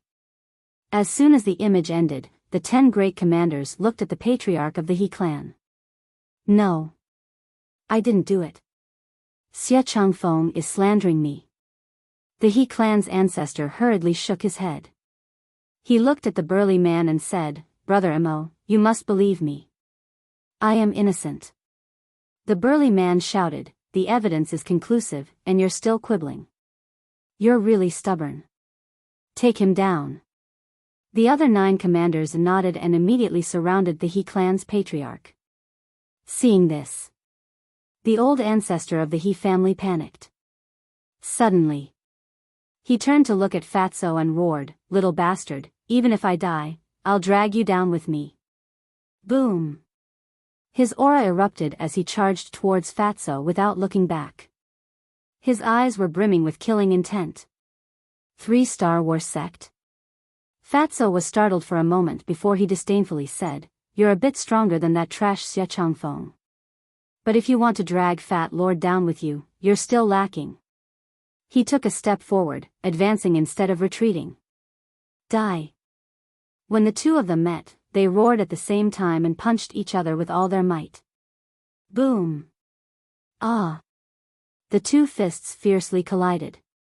Xie Changfeng screamed miserably and was sent flying on the spot. Following closely, his body exploded in the air, and blood dyed the sky red. So strong. The pupils of the 10 commanders shrank. A mere 2-star war sect had actually killed a 3-star war sect in an instant. This was too crazy.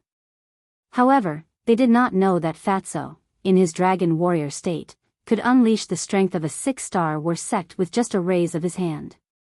Although the He family's ancestor was a 3-star war sect, because he was too impatient earlier, he did not use any battle arts. With just his flesh and blood, how could he be a match for Fatso? However, after killing the He family's ancestor, Fatso's killing intent did not dissipate. Because he still had his greatest enemy. That was the Cloud State Palace chief. However, he also knew that with his current strength, he was still not a match for the Cloud State Palace chief. Who? Taking a deep breath, he turned around and landed beside Qin Feiyang, smiling, "Boss, we can go now." Qin Feiyang nodded. "You are not allowed to leave." However, at this moment, the tall and sturdy man waved his hand, and the 9 commanders immediately surrounded Qin Feiyang and the others. "Why?" Qin Feiyang raised his eyebrows. Although the He family, Yuan family, and Xia family framed the Situ family in the early years, you have violated the rules of the state capital by killing so many people in the state capital. You must wait for the palace chief to return and personally decide. Please rest assured that the palace chief will handle this impartially." The tall and sturdy man said. "Ha, that old witch will handle this impartially? Are you joking?" The fatty laughed out loud. His laughter was full of sarcasm. The tall and sturdy man's face darkened as he shouted, "Don't be rude to the palace chief." "Humph. Calling her an old witch, Fat Lord has already shown mercy. If you really want to say it, she's not even as good as an idiot. She's simply an idiot." Fatso coldly snorted, his words were merciless. Killing intent flashed in the tall and sturdy man's eyes as he waved his hand and said, "Take him down." Boom! The aura of the 9 great commanders exploded. At this moment, Lu Xingqian's mind moved and the group instantly disappeared without a trace. Where did he go? The 9 great commanders were shocked and hurriedly scanned the void around them. The tall and sturdy man was also bewildered. How could they disappear into thin air? No. He seemed to have heard of such a situation before. It's him. All of a sudden, the tall and sturdy man exclaimed as a strong cold light burst out from his eyes. Who? The other 9 great commanders looked at him in shock. Qin Feiyang. The tall and sturdy man said word by word. Yes, it's him. No wonder I found him familiar. I didn't expect him to be so bold as to come to Yun State to cause trouble. The 9 commanders also came to a sudden realization. According to the palace chief, Qin Feiyang's hiding treasure can't be moved. It must still be here. Watch carefully, I'll inform the palace chief immediately. As the tall and sturdy man spoke, he took out an image crystal and infused his battle chi into it. After a while, the illusory figure of the Yun State Mansion master appeared. The palace chief looked at the tall and sturdy man and frowned. What are you doing?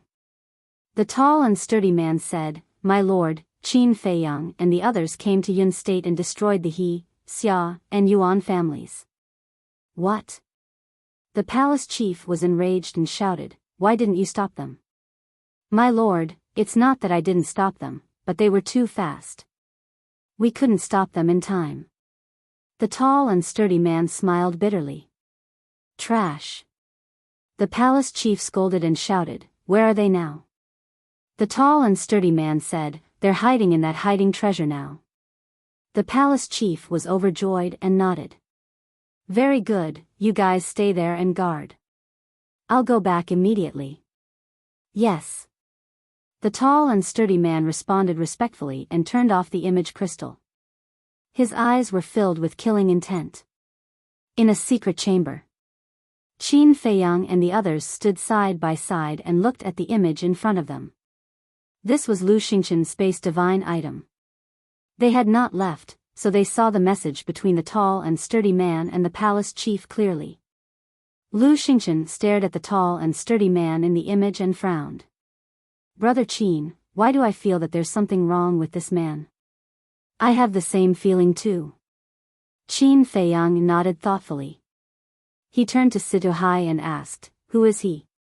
Situhai said, His name is Mo Jun, the father of the Mo family's patriarch. The Mo family?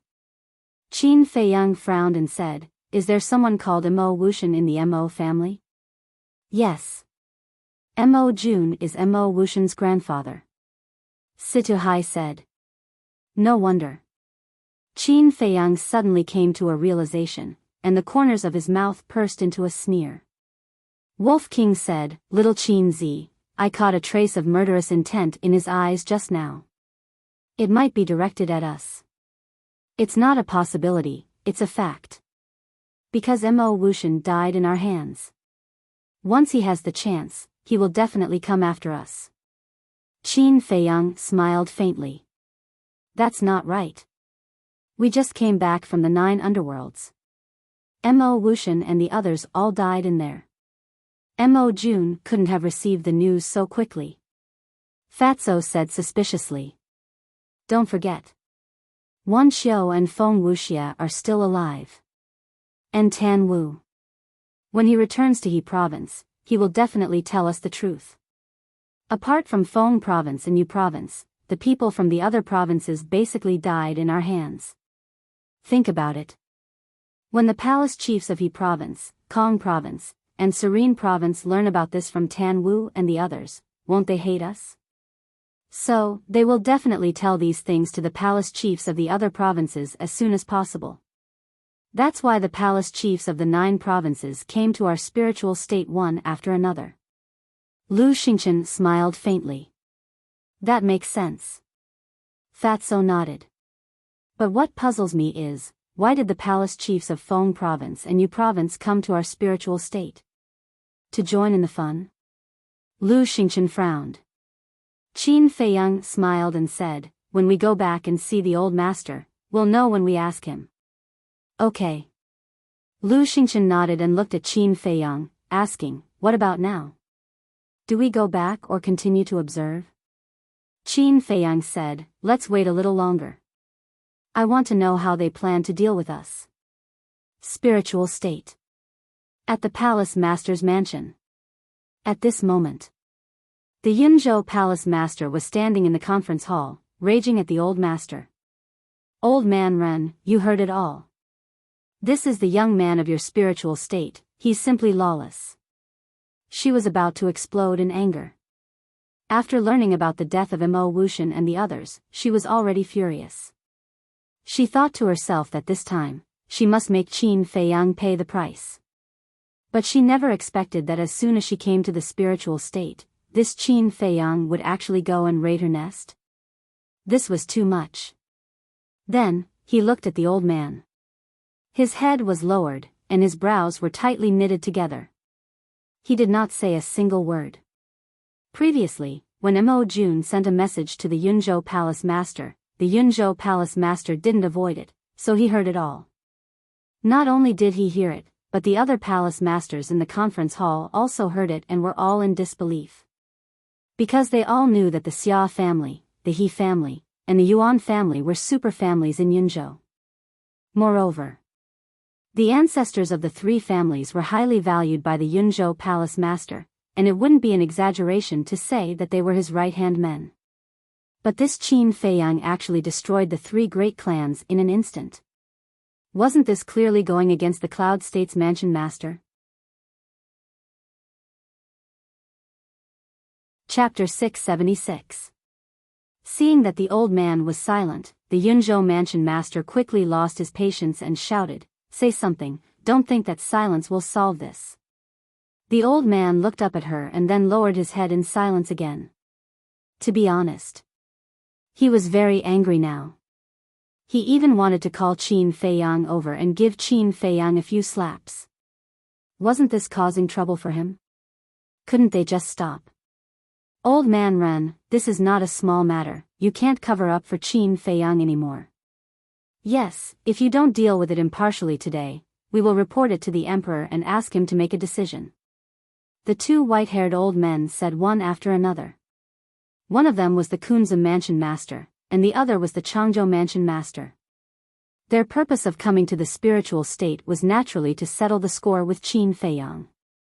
Because the blonde and green-haired young men were forced to jump into the sea of misery by Qin Feiyang. The old man raised his eyebrows and suddenly stood up. He looked at the Cloud State's manor head and said, this old man will go with you to Cloud State to investigate this matter thoroughly. If Qin Feiyang really killed the innocent, this old man will definitely not protect him. I was waiting for you to say that.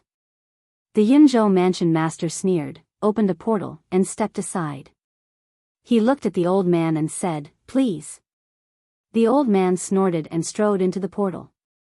The Yunzhou mansion master looked at the others and smiled. Everyone, why don't you come to Yunzhou for a visit? That's what I was thinking. The Kunze mansion master nodded and smiled. Then, the group of giants stepped into the portal one after another. Yunzhou, above the He family. Seeing the old man appear, Qin Feiyang and the others looked at each other. Why did the old man come in person? The old man glanced at the ruins below and shouted, Qin Feiyang, come out. What should we do? Fatso was a little flustered. Wolf King rolled his eyes at him and said, we have evidence in our hands, what are you afraid of? Fatso said in realization, yes, what am I afraid of? At the same time, the Yin State Mansion Master and the others appeared one after another. Seeing the He clan in ruins, they couldn't help but frown. The Yunzhou Manor Lord looked around and shouted, Qin Feiyang, I know you're still here. Stop hiding and come out. Who said I was going to hide? Before he could finish his words, Qin Feiyang's faint laughter rang out. Next, Qin Feiyang and the others appeared in front of the old man out of thin air. Lu Xingchen is here too. The old man frowned and looked at Qin Feiyang angrily. Tell me, what's going on? Qin Feiyang shrugged and said, I didn't do it. It was Fatso.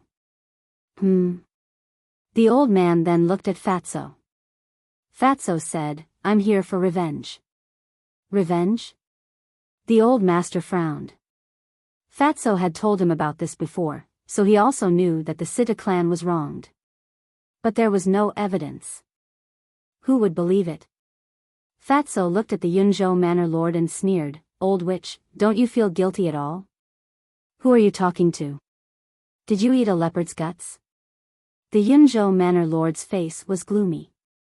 He actually called her an old witch in front of so many people. Was he deliberately embarrassing her? What? Are you upset that I called you an old witch?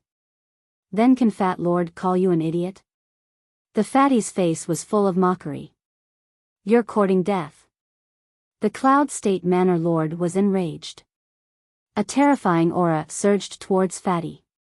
But then, the old man waved his hand and blocked the pressure of the Yunzhou Manor Lord. He said in a deep voice, no one is allowed to do anything before the matter is clarified. The Yunzhou Manor Lord said angrily, the truth is right in front of us. What else is there to investigate? The truth? What right do you have to say that? Back then, the Xia clan, Yuan clan, and He clan worked together to frame the Sita clan. Why didn't you investigate the truth? Fatso shouted. The Yunzhou Manor Lord raised his eyebrows and asked, what do you mean? You don't know. To think that you're the Manor Lord of a state. You're just an old fool. Fat Lord, let me tell you, the Sita clan has never had the intention to rebel. Fatso sneered. The Yunzhou Manor Lord said angrily, nonsense.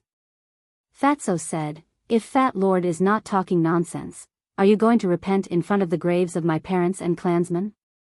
Mo Jun's expression changed slightly when he heard that. He hurriedly said, Sir, shut up for this seat. The Yunzhou Manor Lord shouted coldly. He looked at Fatso and said, if the Sita clan is really wronged, I have nothing to say even if you kowtow and apologize, let alone repent. Mo Jun sighed in his heart.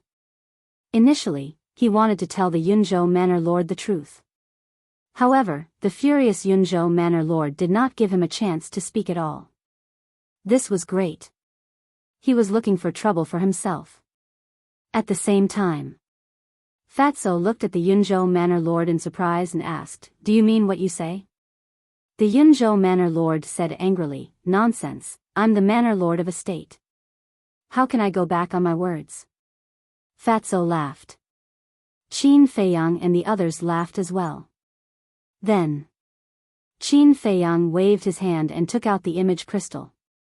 The image recorded in the image crystal immediately unfolded in the void in front of them. This, the Yunzhou Manor Lord was dumbfounded. How was this possible? The old man was all smiles and secretly gave Qin Feiyang and the others a thumbs up. Moreover, the old man also secretly sent a voice transmission to them. As long as they had evidence, there was nothing to be afraid of. The Feng State Manor Lord sighed. I didn't expect the Situ family to be framed. What a pity. The old man glanced at the Feng State Manor Lord and nodded. Yes, the Situ family was loyal and devoted, but in the end, they all died an unnatural death. However, those despicable villains are still alive today. Whose fault is this?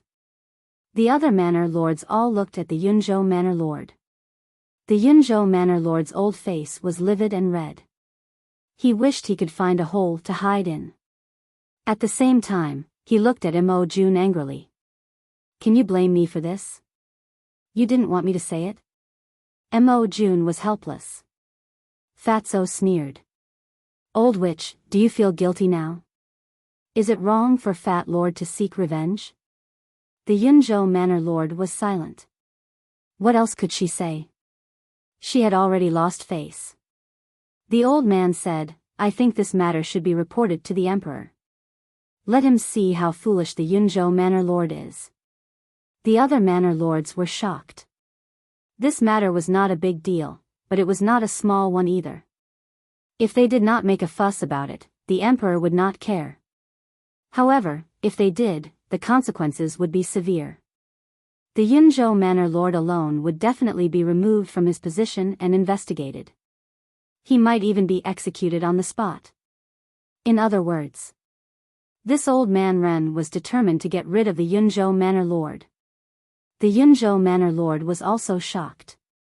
He stared at the old man in shock and anger.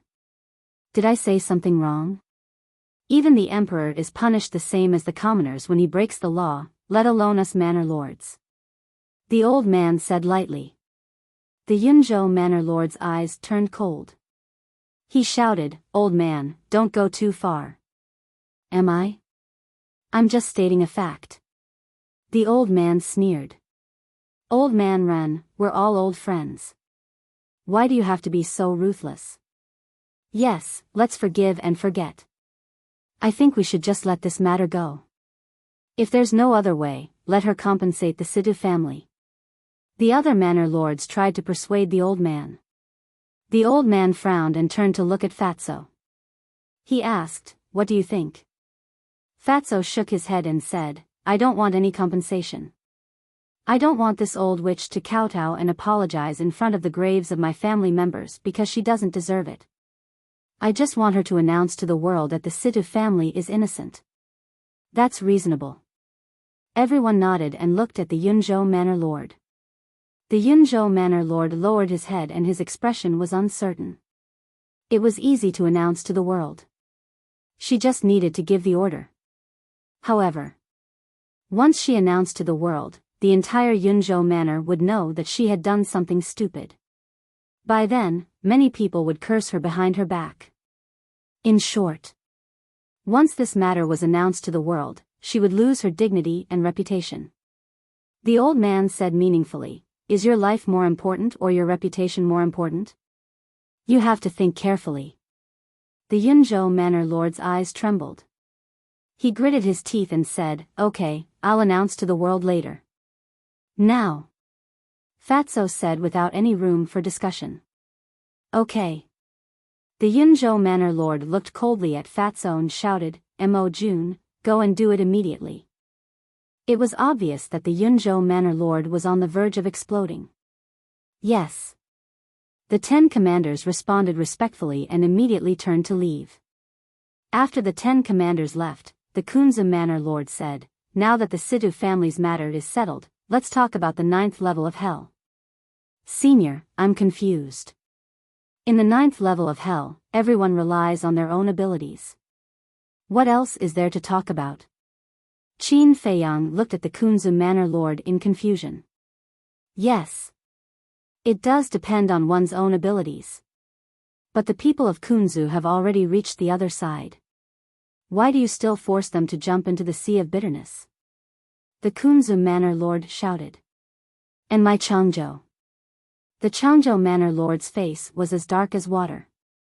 Qin Feiyang thought for a while and asked, "Seniors, are you talking about the golden-haired and green-haired people?" Golden-haired? Green-haired? Don't they have names? Are you that ill-mannered? The Kunzu Manor Lord was furious. Qin Feiyang's eyes flashed coldly as he smiled and said, "I'm sorry. My father died early and didn't teach me anything about manners. Besides, I really don't know their names, and I'm not interested in knowing." The two immediately clenched their fists, and their eyes were frighteningly gloomy. "If you ask me, you're just jealous of the victory of the spiritual state." "That's right. Those two good-for-nothings Nemo Wushan were killed by us. But do you know what they did to us?" Qin Feiyang sneered. The other manor lords were silent. "You don't know? Let me tell you." At that time, Mo Wushan and those two good-for-nothings reached the other side before us. Guess what? They immediately attacked and killed us. You have to know that we were still in the sea of bitterness, and except for me, everyone else was confused by the illusion. May I ask everyone, is this method of theirs vicious or not? If it weren't for our brilliant methods, we would have been buried in the sea of bitterness. I'm just like that. If you don't provoke me, I don't want to provoke you either. But if anyone provokes me, even if they're God, I won't let them off easily. Chapter 677. The hearts of the authorities present shuddered. Whether it was courage or courage, this man was far beyond his peers. If he didn't die prematurely, he would definitely become a great figure in the future. No. You're lying. Suddenly, the Yuzhou prefecture governor said. Behave atrociously? Qin Feiyang raised his eyebrows and turned to look at the Yuzhou prefecture governor. Senior, what do you mean? The Yuzhou prefecture governor said, Wan Xiu told me in person that you were jealous of Mo Wushan and the others who reached the Nirvana realm first, so you killed them. Qin Feiyang was stunned and asked, Are you sure it was Wan Xiu who said it? Of course.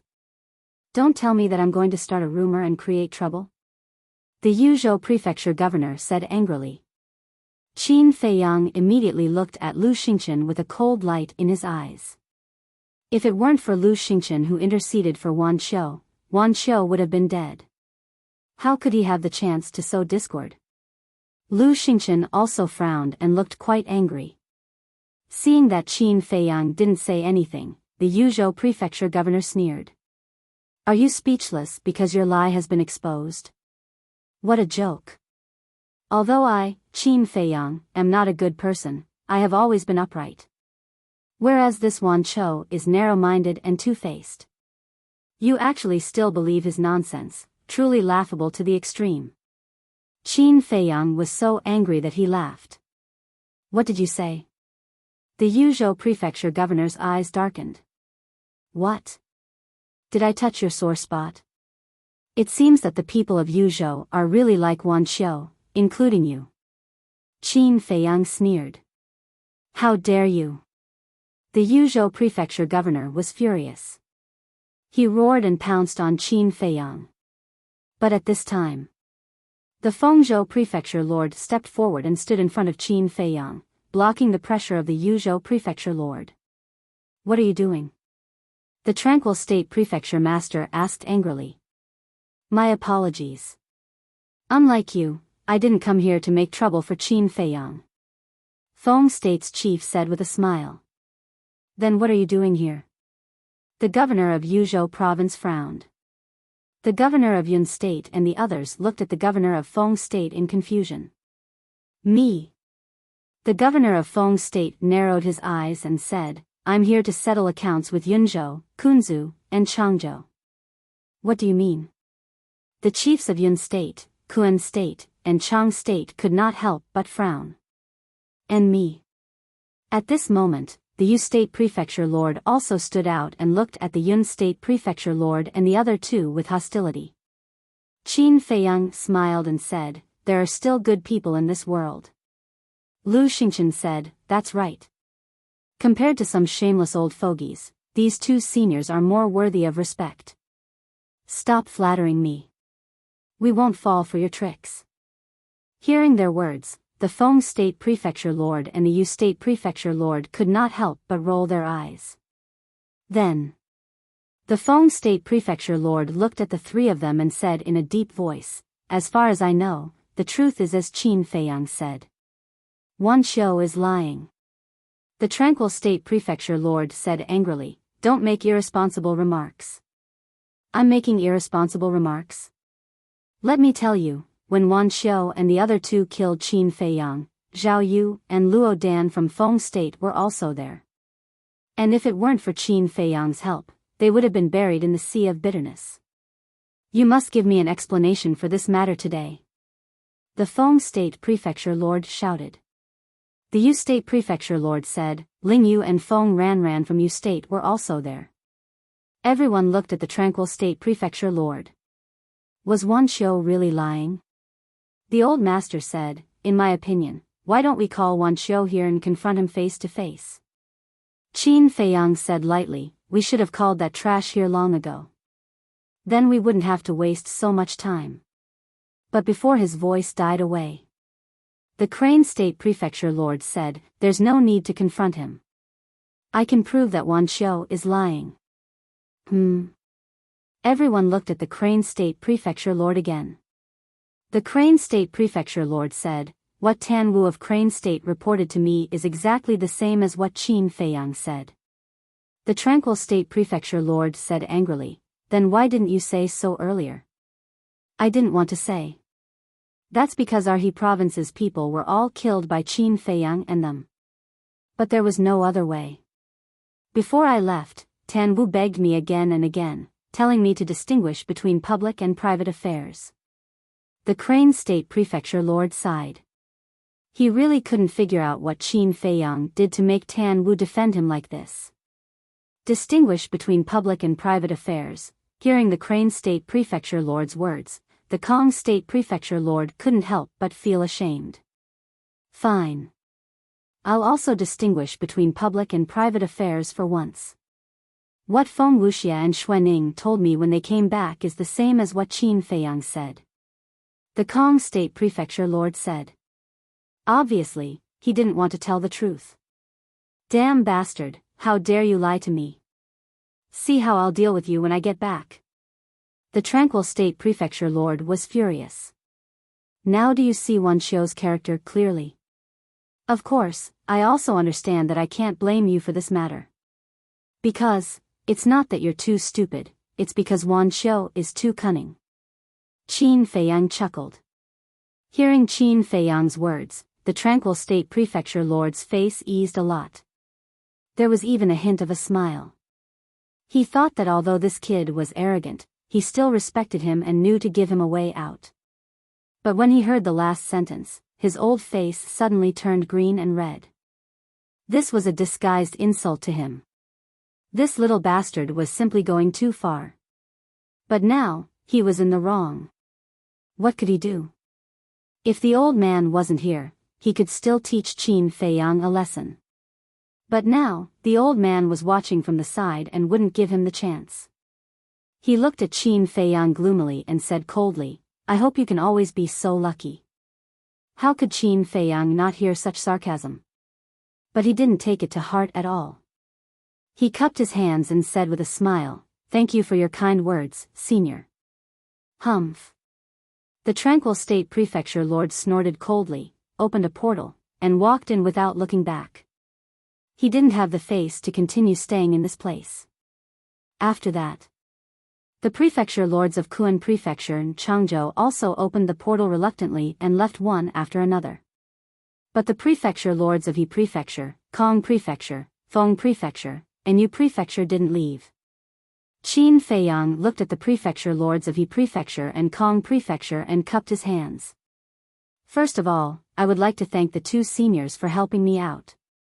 Secondly, I'll say the same thing. In the netherworld, everyone relies on their own means. If it's just because of this matter, then I'll give you a piece of advice. In the future, you'd better not participate in the Battle of the 9 Prefectures.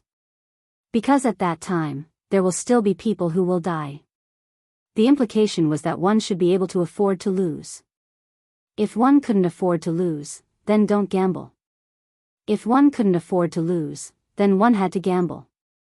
This was their own problem. Hearing this, the prefecture lords of Yi Prefecture and Kong Prefecture looked at each other and sighed at the same time. As the masters of a prefecture, how could they not understand these principles? But in their hearts, they were unwilling. In the end, the two didn't say anything more. They opened the portal, turned around, and left silently. The prefecture lord of Feng Prefecture said with a smile, "Little brother, we're leaving too. When you enter the imperial capital, you must get along well with Zhao Yu and the others." The prefecture lord of Yu Prefecture also smiled. Qin Feiyang nodded and cupped his hands. "Seniors, take care." The two smiled, opened a portal each, and left quickly. In this way, only the old man, Qin Feiyang, and the prefecture lord of Yun Prefecture were left here. The old man glanced at the prefecture lord of Yun Prefecture, opened a portal, and said with a smile, "Let's go too." Wait. But at this moment, the prefecture lord of Yun Prefecture hurriedly shouted, "Is there anything else?" The old man glanced at her indifferently. The prefecture lord of Yun Prefecture ignored the old man and looked directly at Fatso. "Although I killed your clansman by mistake, you are still a person of Yun Prefecture. Now that the misunderstanding has been resolved, isn't it time for you to return to your roots?" "Return to my roots?" Fatso was slightly stunned and looked at the prefecture lord of Yun Prefecture strangely. At the same time, the old man raised his eyebrows and said angrily, "Old man, this is your fault." The prefecture lord of Yun Prefecture said angrily, "Is it wrong for me to let him return to his roots?" "It's not wrong to let him return to his roots. But your fault is that you have bad intentions. If he didn't pass the 9 states tournament, if he didn't have the achievements he has today, would you have let him stay in Yun Prefecture? Obviously not." The old man sneered. The prefecture lord of Yun Prefecture remained silent. "Let me tell you, although Fatso was born in Yun Prefecture, he has always lived in the spiritual state. Besides, he is an inner palace disciple of the spiritual state, and it was the spiritual state that trained him. Now you want to sit back and enjoy the fruits of others' labor? No way. Feiyang, let's go." The old man waved his hand and walked into the portal first. Lu Xingchen and Qin Feiyang also walked in. But Fatso looked at the city below with a complicated expression. Situ Hai glanced at Fatso and said with a smile, "Tianyu, I won't force you to make any decision. Just do what you think." In fact, Situ Hai really wanted Fatso to return to his roots. Because if Fatso chose to stay in Yun Prefecture, the Situ family would definitely rise again. It might even surpass the glory of more than a decade ago. But he also knew that Fatso's heart was no longer in Yun Prefecture. "Uncle Hai, thank you." Fatso looked at Situ Hai gratefully. He clenched his hands tightly and said with determination, "I swear that in the future, there will be a place for the Situ family in the imperial capital." With that, Fatso turned around and stepped into the portal. The imperial capital. Situ Hai's eyes trembled, and he couldn't calm down for a long time. It turned out that this child's goal was the imperial capital. But it made sense. With this child's talent and ability, Yun Prefecture could no longer accommodate him. "Good luck, child." He looked up in the direction of the spiritual state and murmured to himself with a gratified smile on his old face. At the same time, seeing Fatso leave without any hesitation, the Yunzhou mansion master couldn't help but feel angry, but she didn't say anything. She looked at Situ Hai and said with a smile, "You can stay in the city from now on. I'll arrange a place for you to rebuild the Situ family." She couldn't stop Fatso from leaving. Therefore, she could only settle for the next best thing, which was Situ Hai. As long as Situ Hai stayed in the city, it was equivalent to tying Fatso and Yun Prefecture together. But Situ Hai was not tempted by the Yunzhou mansion master's temptation. "No need. I'm old and don't have the energy. As long as you don't disturb my peaceful life." With that, Situ Hai opened a portal. Seeing this, the Yunzhou mansion master was furious and sneered. Do you really think that the Situ family can have a place in the imperial capital? Don't be naive. I believe in Tianyu. Situ Hai said with a smile. Then, he walked into the portal without looking back. Looking at the portal that disappeared, the Yunzhou mansion master clenched his fists and shouted, Mo Jun, come here immediately. She was already humble enough, but she was still rejected. This was infuriating. Whoosh. Soon. Mo Jun flew over and bowed, My lord, what are your orders? The Yunzhou mansion master said, Go and look for him immediately. You must find Situ Hai's hiding place. Mo Jun said in shock, My lord, are you going to kill Situ Hai? The Yunzhou mansion master sneered, If I really wanted to kill him, I would have done it earlier. Mo Jun frowned and said, I don't understand. Since you're not going to kill him, why do you still want to find out where he's hiding? I was the one who ordered the destruction of the Situ family back then. Do you think Fatso will let me go? Now, it's because he's not strong enough. One day, when his strength surpasses mine, he'll definitely come and settle the score with me. At that time, Situ Hai will be an important bargaining chip in my hand. The Yunzhou mansion master said with a chilling smile. Mo Jun came to a realization and bowed, My lord, you're wise. I also have a request. If that day really comes, please kill Qin Feiyang and avenge my grandson, Mo Wuxian. I will. Chapter 678. Spiritual State. In a courtyard of the mansion master's mansion. The old man sat in the pavilion and looked at Qin Feiyang and the others with a livid face. Qin Feiyang and the others stood in front of the old man obediently, not daring to even breathe loudly. Suddenly. Old Master Li laughed in relief. They looked at each other. They all thought that the old man was going to punish them, but he laughed instead. Fatso whispered, Do you think the old man is having a stroke? You're the one who's having a stroke. The old man stopped laughing and glared fiercely at the fatty, saying, I laughed because I remembered the faces of the Yun State Manor Lord and the other old bastards back then. So, it doesn't mean that I'm not angry. Fatso pursed his lips. It's not our fault. Why are you angry? Still complaining?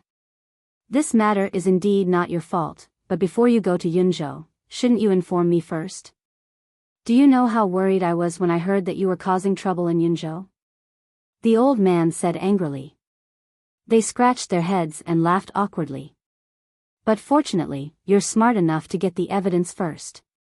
Otherwise, even I can't protect you today. The old man snorted.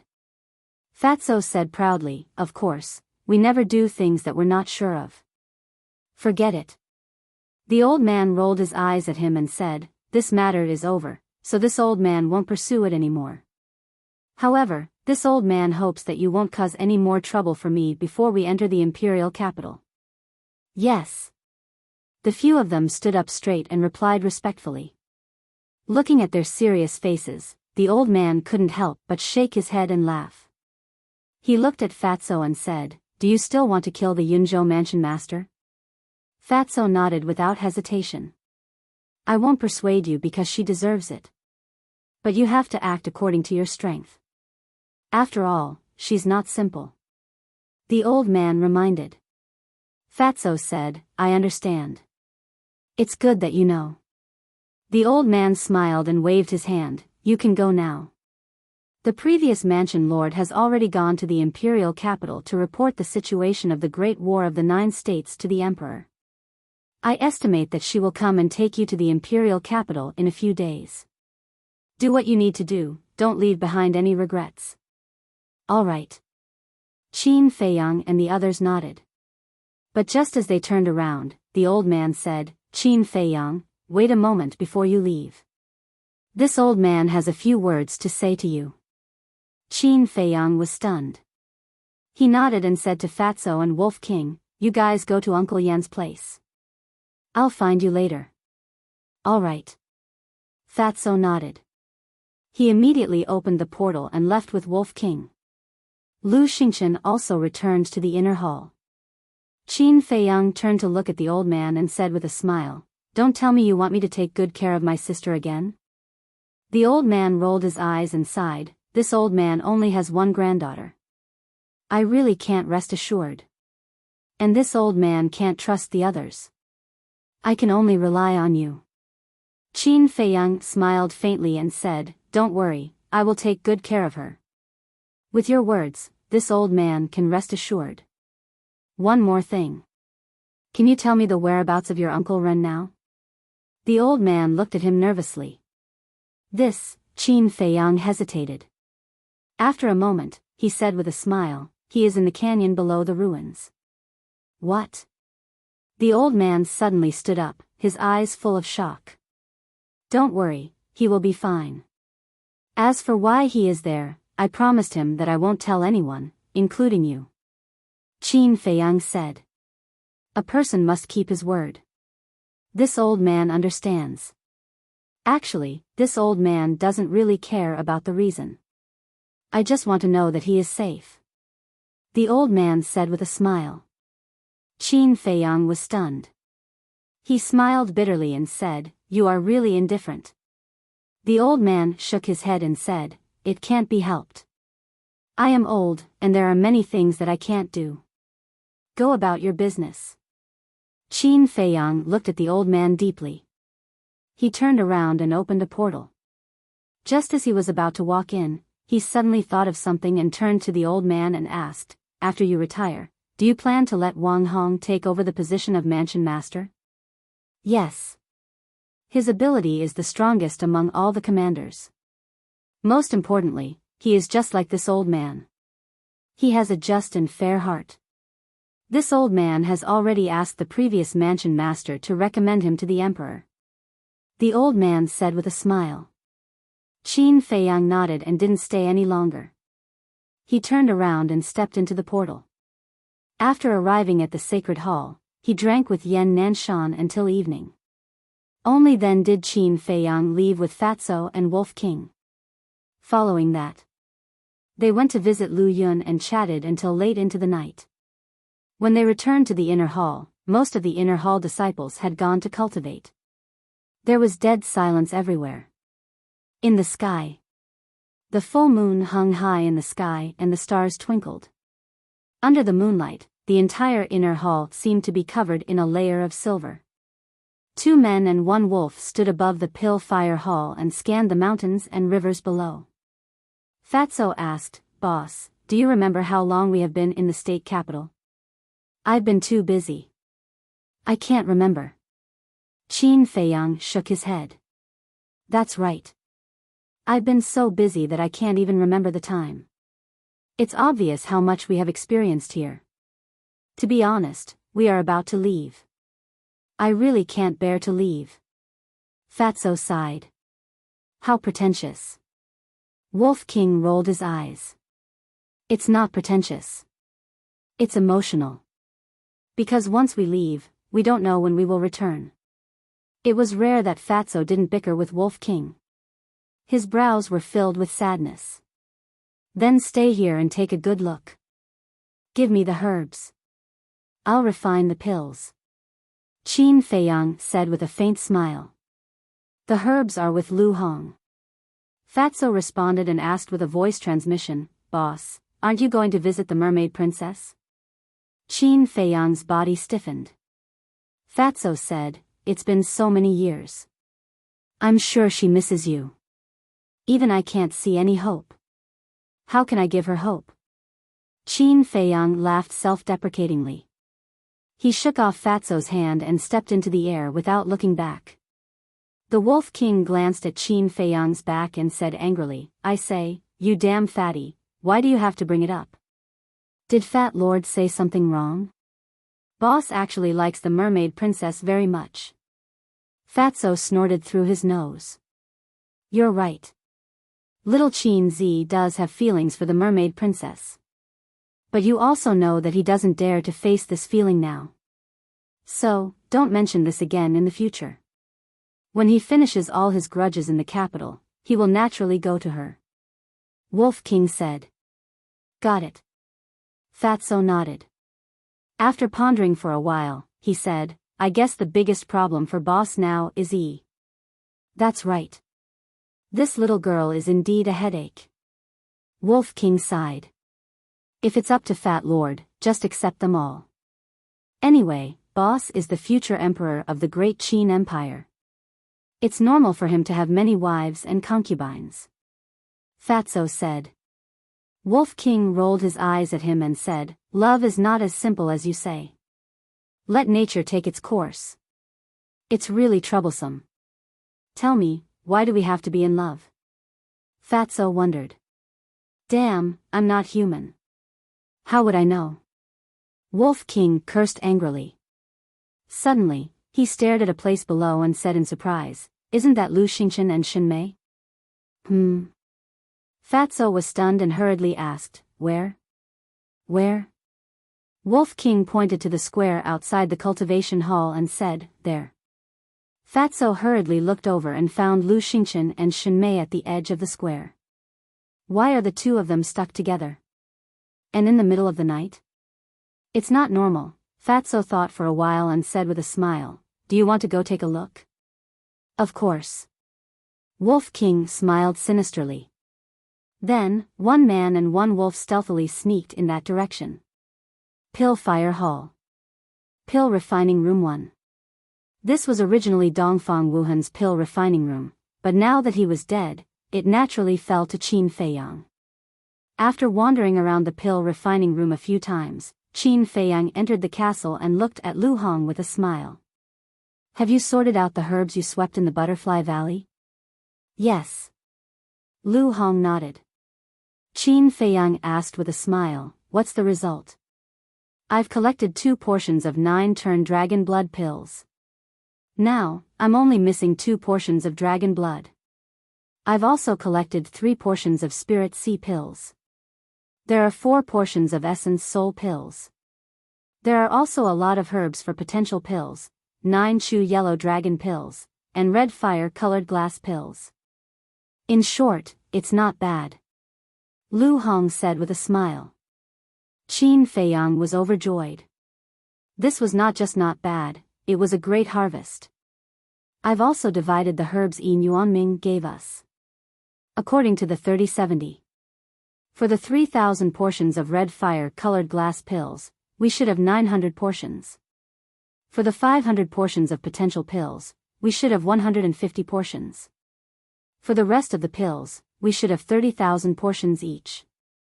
I've put all the herbs in this Qinkuan bag. As Lu Hong spoke, she took out a Qinkuan bag from her arms. Qin Feiyang looked at the Qinkuan bag and said with a smile, keep these herbs first and give them to me when I need them. Okay. Lu Hong put away the Qinkuan bag and took out another Qinkuan bag, saying, the herbs in here are all for Yin Yuanming. There are a lot of them. I'm afraid it will take at least half a month. Half a month? Qin Feiyang frowned. Yes. 2,100 portions of red fire-colored glass pills. 350 portions of potential pills. As for the other pills, such as healing pills, bone-replenishing pills, regeneration pills, and so on, there are 70,000 portions of each. In total, there are more than 500,000 portions of herbs. I think it's impossible to refine them in half a month. Lu Hong shook her head and said with a smile. This old fox is really greedy. Qin Feiyang was a little annoyed. With his current refining speed, he could refine 1 pill every 10 breaths. This was already very fast. However, even if he didn't stop and rest, he could only refine 300,000 pills in half a month at most. And the old man said that he would probably enter the capital in a few days. There was no time at all. Lu Hong asked, why don't we return all these herbs to him? Forget it. We can't go back on our word since we've promised him. Besides, if we really return them, we won't be able to earn the 900 portions of red fire-colored glass pills and 150 portions of potential pills. This is also a huge fortune. Let's see how many we can refine. Chapter 679. 7 days passed in the blink of an eye. In these 7 days, the news of Qin Feiyang and the others returning from the 9 nether yellow springs had already spread throughout the major cities of the state capital. Many people with power and influence came to pay him a visit out of admiration. However, not only did they not see Qin Feiyang, but they also did not see Lu Xingchen, Dong Xingyang, and the others. In the eyes of these people, Qin Feiyang and the others seemed to have disappeared from the face of the earth. In fact, everyone was cultivating in seclusion to adjust their state. After all, they had been fighting in the 9 nether yellow springs all these years and were always in a state of high alert. Therefore, both physically and mentally, they were quite tired. Now that they were about to go to the capital, they naturally had to adjust. As for Qin Feiyang, he stayed in the alchemy room all day these 7 days, so busy that he was sweating profusely. At noon that day, all of a sudden, the image crystal in his chest started to move. Qin Feiyang ignored it. After refining the pills in the furnace, he took out the image crystal. Buzz! The figure of an old man appeared. It was the old man. The old man frowned and said, "What are you doing?" Qin Feiyang smiled faintly and said, "I was refining pills just now." "What's wrong?" The old man said, "Pack up quickly and gather at the Butterfly Valley." Qin Feiyang was slightly stunned and asked, "You're going to the capital now?" The old man nodded. Qin Feiyang hesitated for a moment and said, "Can you wait a few more days? I still have some pills that haven't been refined." "No. Come right away," the old man said without any room for discussion. After that, he directly turned off the image crystal. Qin Feiyang shook his head with a wry smile and sent a message to Yi Yuanming. When Yi Yuanming learned of the situation, he immediately opened the portal and descended into the alchemy room. "I say, Brother Qin, aren't you being too unreasonable? In any case, you should at least finish refining before leaving." As soon as Yi Yuanming appeared, he couldn't help but complain. Qin Feiyang said helplessly, "I want to, but old master won't let me." "Why don't you talk to old master?" Yi Yuanming's face twitched. Wasn't looking for the old master the same as looking for a scolding? Yi Yuanming asked, "How many have you refined?" "A few 100,000. Qin Feiyang wasn't sure either. Because he had been refining for the past 7 days, he had not counted. "So little?" Yi Yuanming frowned. "You still think it's not enough? Let me tell you, you're lucky to have met me. If it were anyone else, you would give them hundreds of thousands of sets of herbs at once. Who would want to refine it for you? Besides, I haven't rested since I came back from the netherworld. Do you think it's easy for me?" Qin Feiyang said unhappily. Yes. I've troubled you." Yi Yuanming smiled embarrassedly. "Old man?" Qin Feiyang's face darkened. He pointed to a chinquan bag next to the furnace and said, "The medicinal pills are all inside." Yi Yuanming grabbed the chinquan bag and checked it carefully. His face was filled with ecstasy. They were all medicinal pills with 3 Dan veins. Moreover, red fire-colored glass pill and potential pill were both refined. As long as these 2 medicinal pills were refined, it didn't matter if the other medicinal pills were refined or not. Qin Feiyang joked, "Do you feel better now?" "Yes." Yi Yuanming chuckled. Qin Feiyang rolled his eyes at him, took out another chinquan bag from his bosom, and said, "These are the remaining medicinal herbs." Yi Yuanming hurriedly waved his hand and said, No need. Just take it as a farewell gift for you." Originally, he thought that it was only a medicinal pill with 2 Dan veins. But now that he looked at it, it was actually all 3 Dan veins. The value was completely different. Farewell gift? Qin Feiyang was stunned. Then, he couldn't help but shake his head and laugh. At the same time, Yi Yuanming also put away the chinquan bag, and his expression became serious. "Brother Qin, although I have never been to the imperial capital, but I can imagine that it is definitely crueler than the state capital. After you go, no matter what happens, you must not be reckless. Thank you. Also, please help me take good care of Aunt Snow. Qin Feiyang said. Don't worry. Yin Yuanming smiled and cupped his hands. Then I will take my leave. Let's meet again if fate wills it. Let's meet again if fate wills it. Qin Feiyang cupped his hands. Yin Yuanming opened a teleportation gate, took a deep look at Qin Feiyang, and then turned and walked in.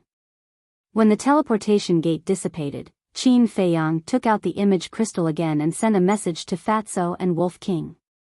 These two fellows, ever since they separated that night, had never appeared again. It was unknown where they had been fooling around these past few days. A moment later, Fatso and Wolf King materialized. Behind them were endless mountains and rivers. Qin Feiyang frowned and said, "Where are you?" Fatso said, "The mountains outside the city." Why? Qin Feiyang said, "Let's go to Butterfly Valley immediately. The old man is already waiting for us there." Fatso said, "Go to the imperial capital?" Qin Feiyang nodded. Fatso was refreshed and said, "Okay, we will go there right away. We will bring 2 friends along with us." Friends? Qin Feiyang was taken aback, but before he could ask, Fatso turned off the image crystal. What friends? Muttering in confusion, Qin Feiyang put away the image crystal and took out a teleportation gate. But just as he was about to open the teleportation gate, he suddenly stopped and lowered his head to ponder. Finally, he entered the castle and looked at Lin Yi. At this moment, Lin Yi and Lu Hong stood together. It was unknown what they were talking about, but there was a smile on their faces. Qin Feiyang asked curiously, "What are you talking about? Why are you smiling so happily?" Lu Hong smiled and said, "Nothing, just some topics between women." Qin Feiyang smiled and looked at Lin Yi again. Before he spoke, Lin Yi said, "You don't have to say anything. I have decided to stay." Qin Feiyang murmured, and an inexplicable sadness rose in his heart. Although Lin Yi said it straightforwardly, her dim eyes exposed her true thoughts deep in her heart. In fact, she wanted to go to the imperial capital. To be exact, she wanted to be with him. Lin Yi smiled and said, "Brother Feiyang, you don't have to think about me. I will live well in the spiritual state." But this smile was stiff. Looking at this smile, Qin Feiyang's heart suddenly felt a burst of pain. Lin Yi calmly stretched out her hands and smiled, "Brother Feiyang, this farewell may be forever. Can I hug you one last time?" Qin Feiyang sighed secretly and stepped forward. The two hugged each other. At this moment, Lin Yi was obsessed with him like never before. She couldn't help but burst into tears, blurring her vision. But she did not cry. She wept silently. After a while, she forced a smile and whispered, "Brother Feiyang, when you go to the imperial capital, you must take good care of yourself." "I will." "You have to take care of yourself too. If you encounter any trouble, let the old man find a way to inform me. I will definitely rush back as soon as possible." Qin Feiyang reminded, and his nose couldn't help but sour.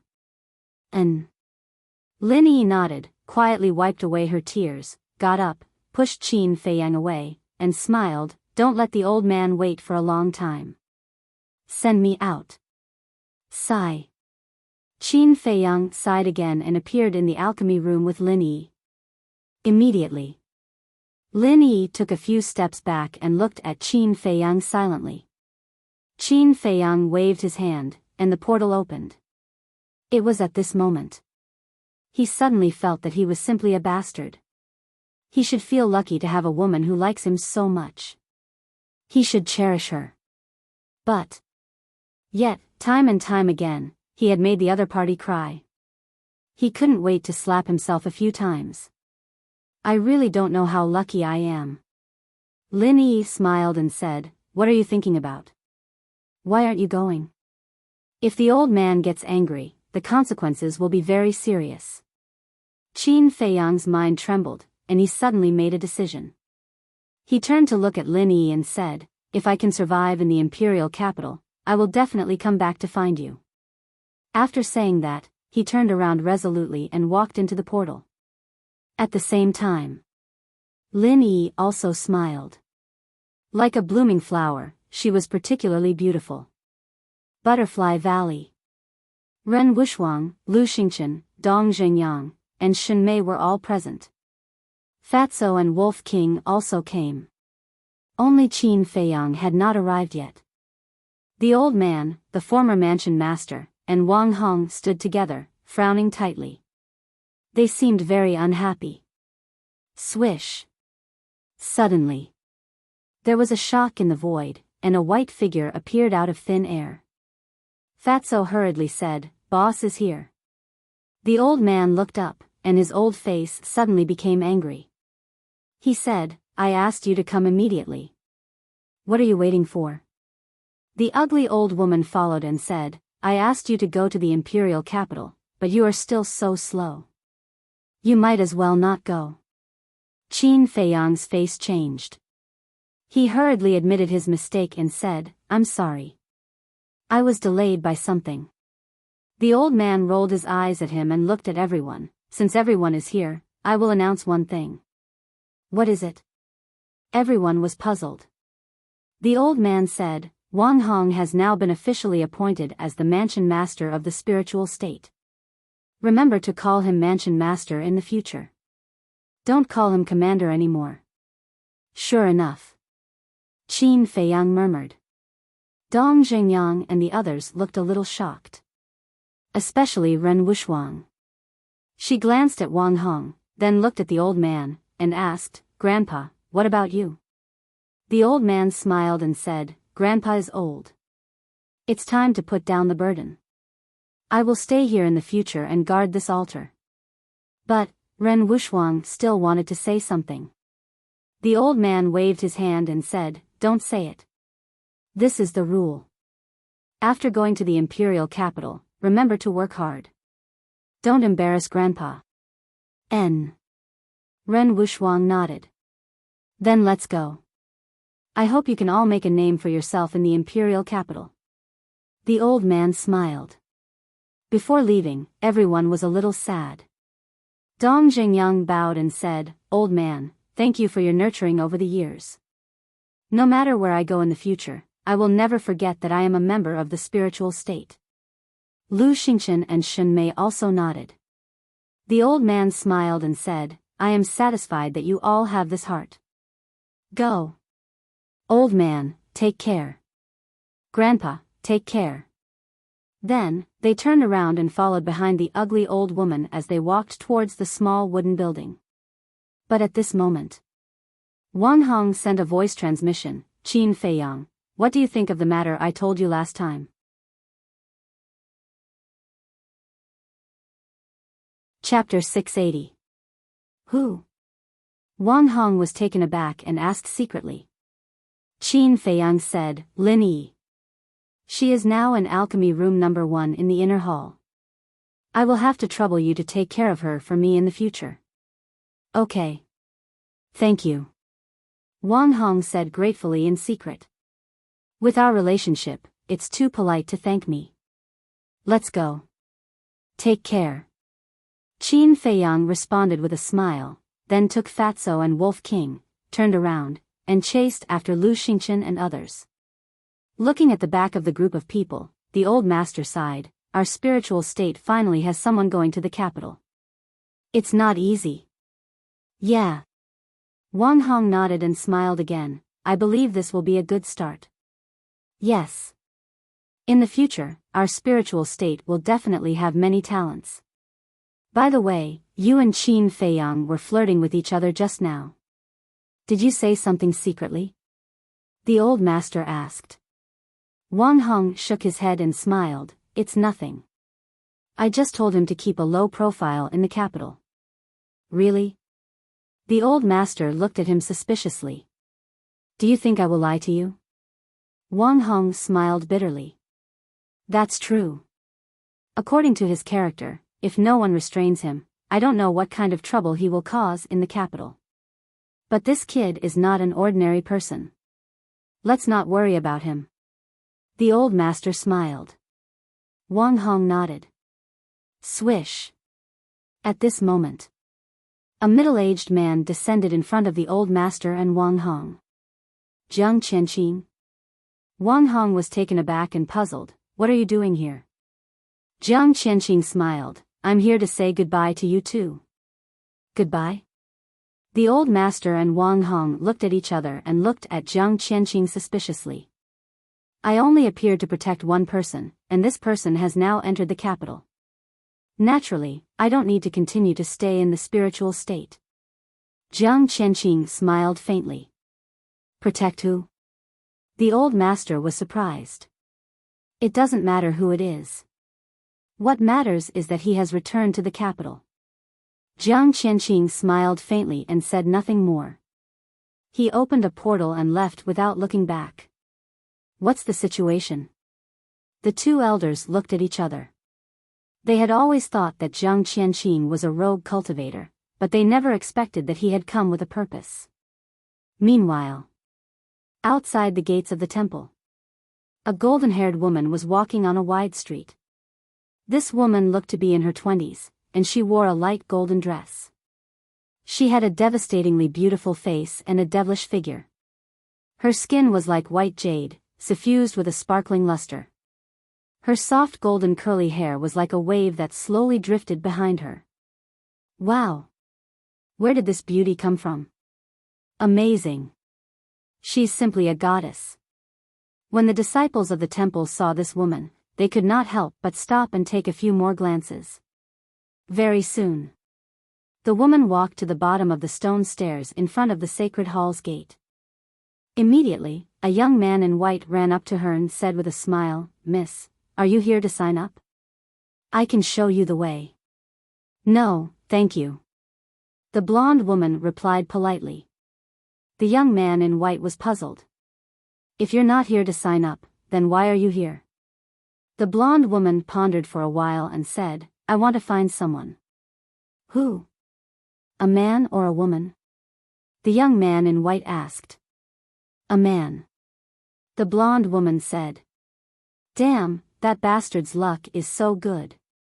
He actually made such a great beauty personally come to find him?"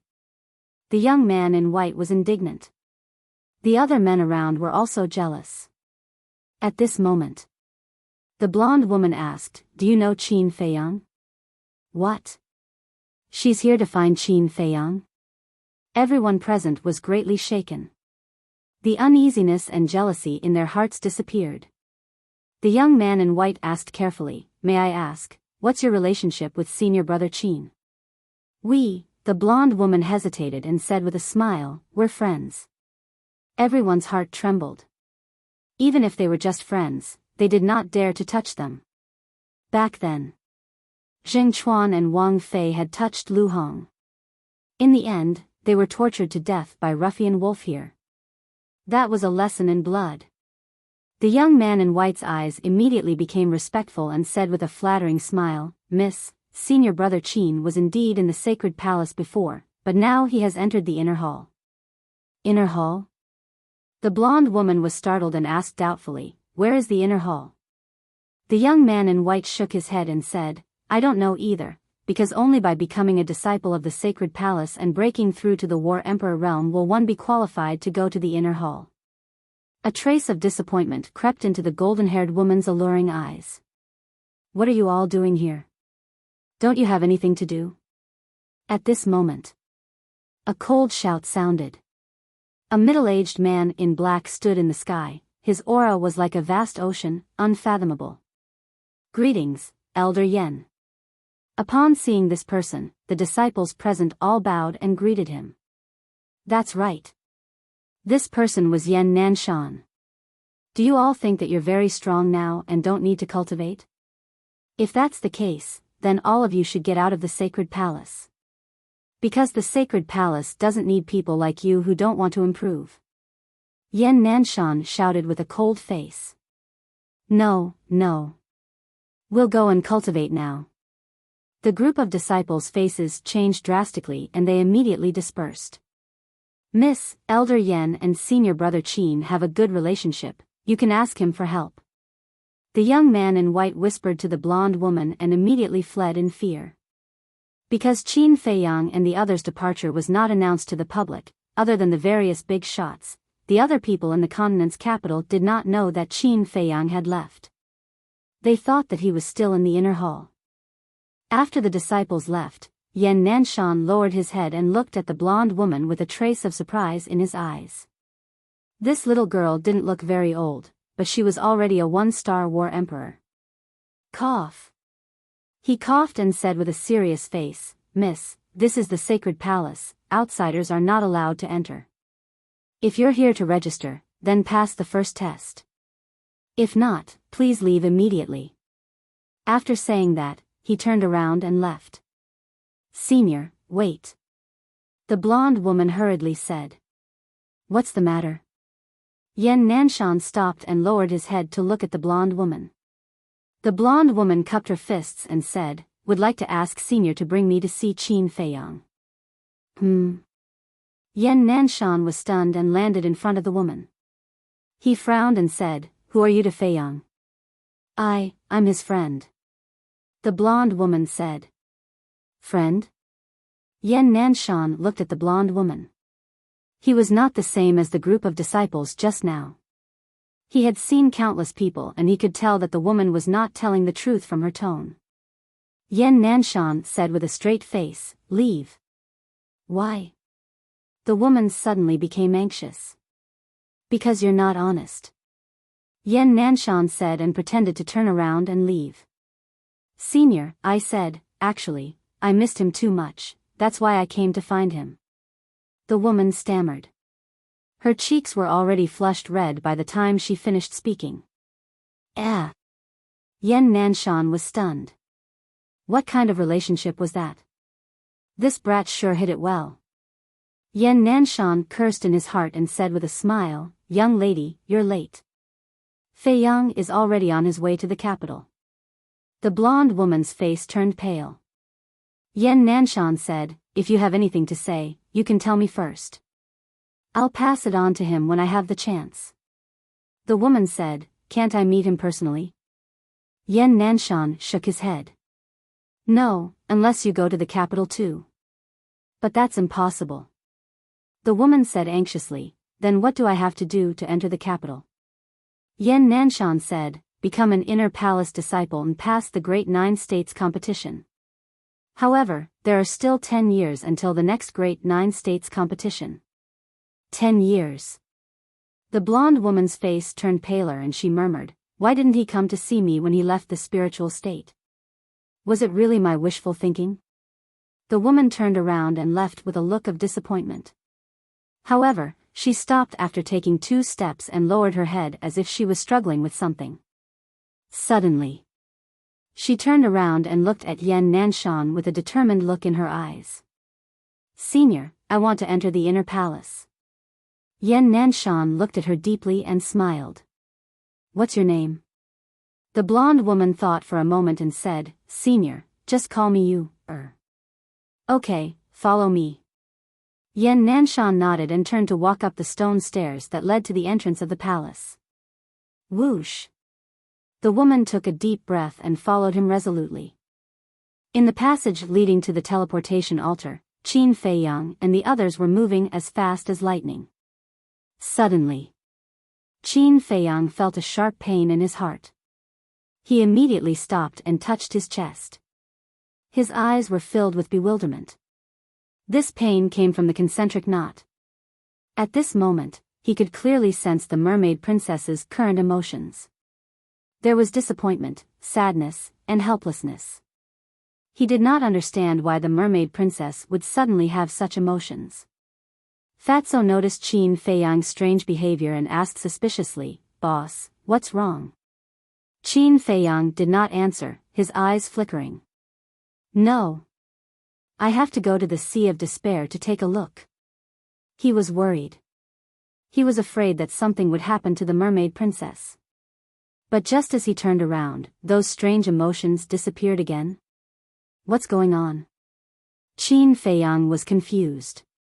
Could it be that the mermaid princess already knew that he was leaving the spiritual state? But that couldn't be. The mermaid princess was in the sea of despair, isolated from the world. How could she have received the news?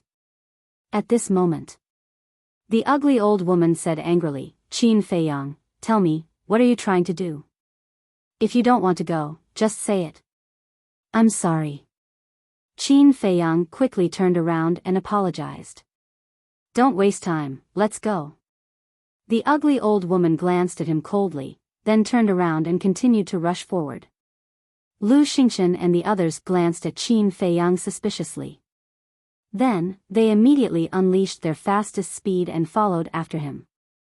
Fatso frowned and said, Boss, what's wrong with you? Why do you look uneasy? It's nothing, let's go.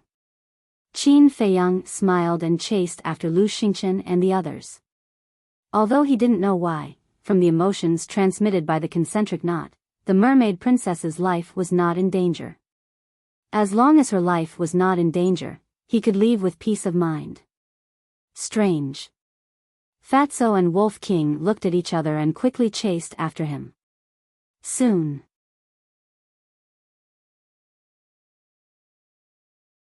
Chapter 681.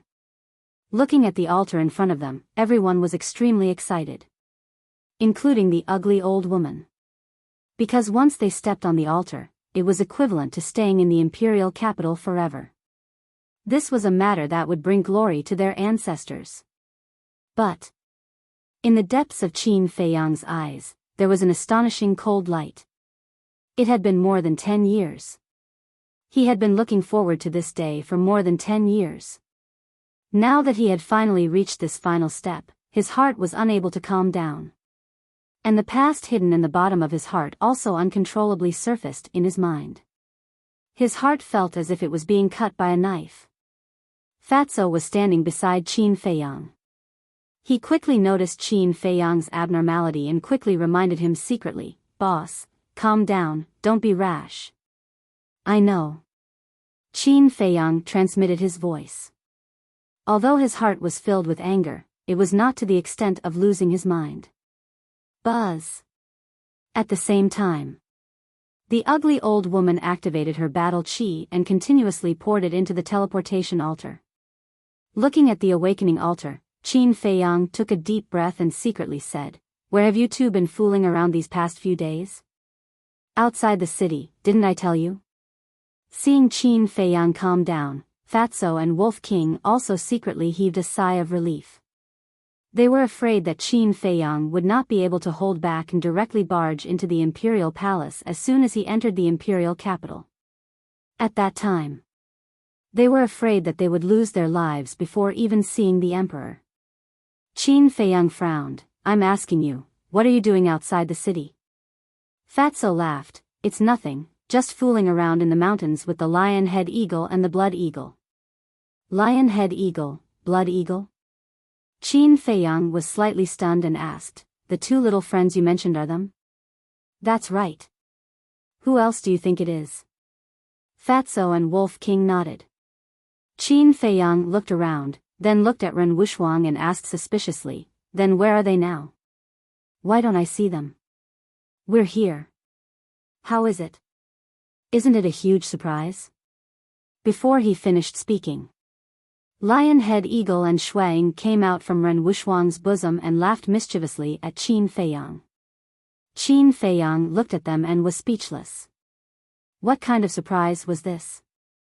Wolf King said telepathically, Little Qin Z, this isn't a surprise, but there's something you'll definitely be surprised to hear.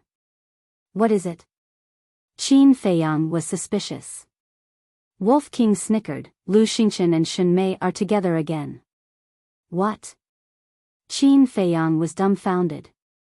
Wolf King thought to himself, Big Bro and Fatso saw it with our own eyes and heard it with our own ears. It can't be fake. When did this happen? Qin Feiyang frowned. It was 7 days ago that night.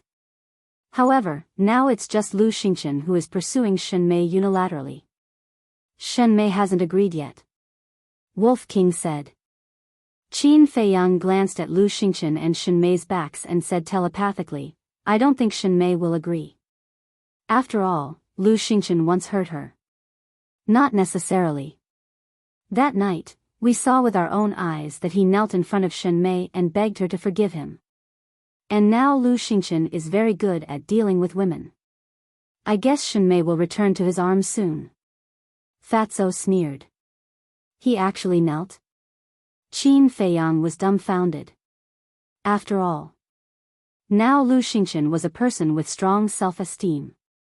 Even if a knife was put to his neck, he might not be able to force him to kneel.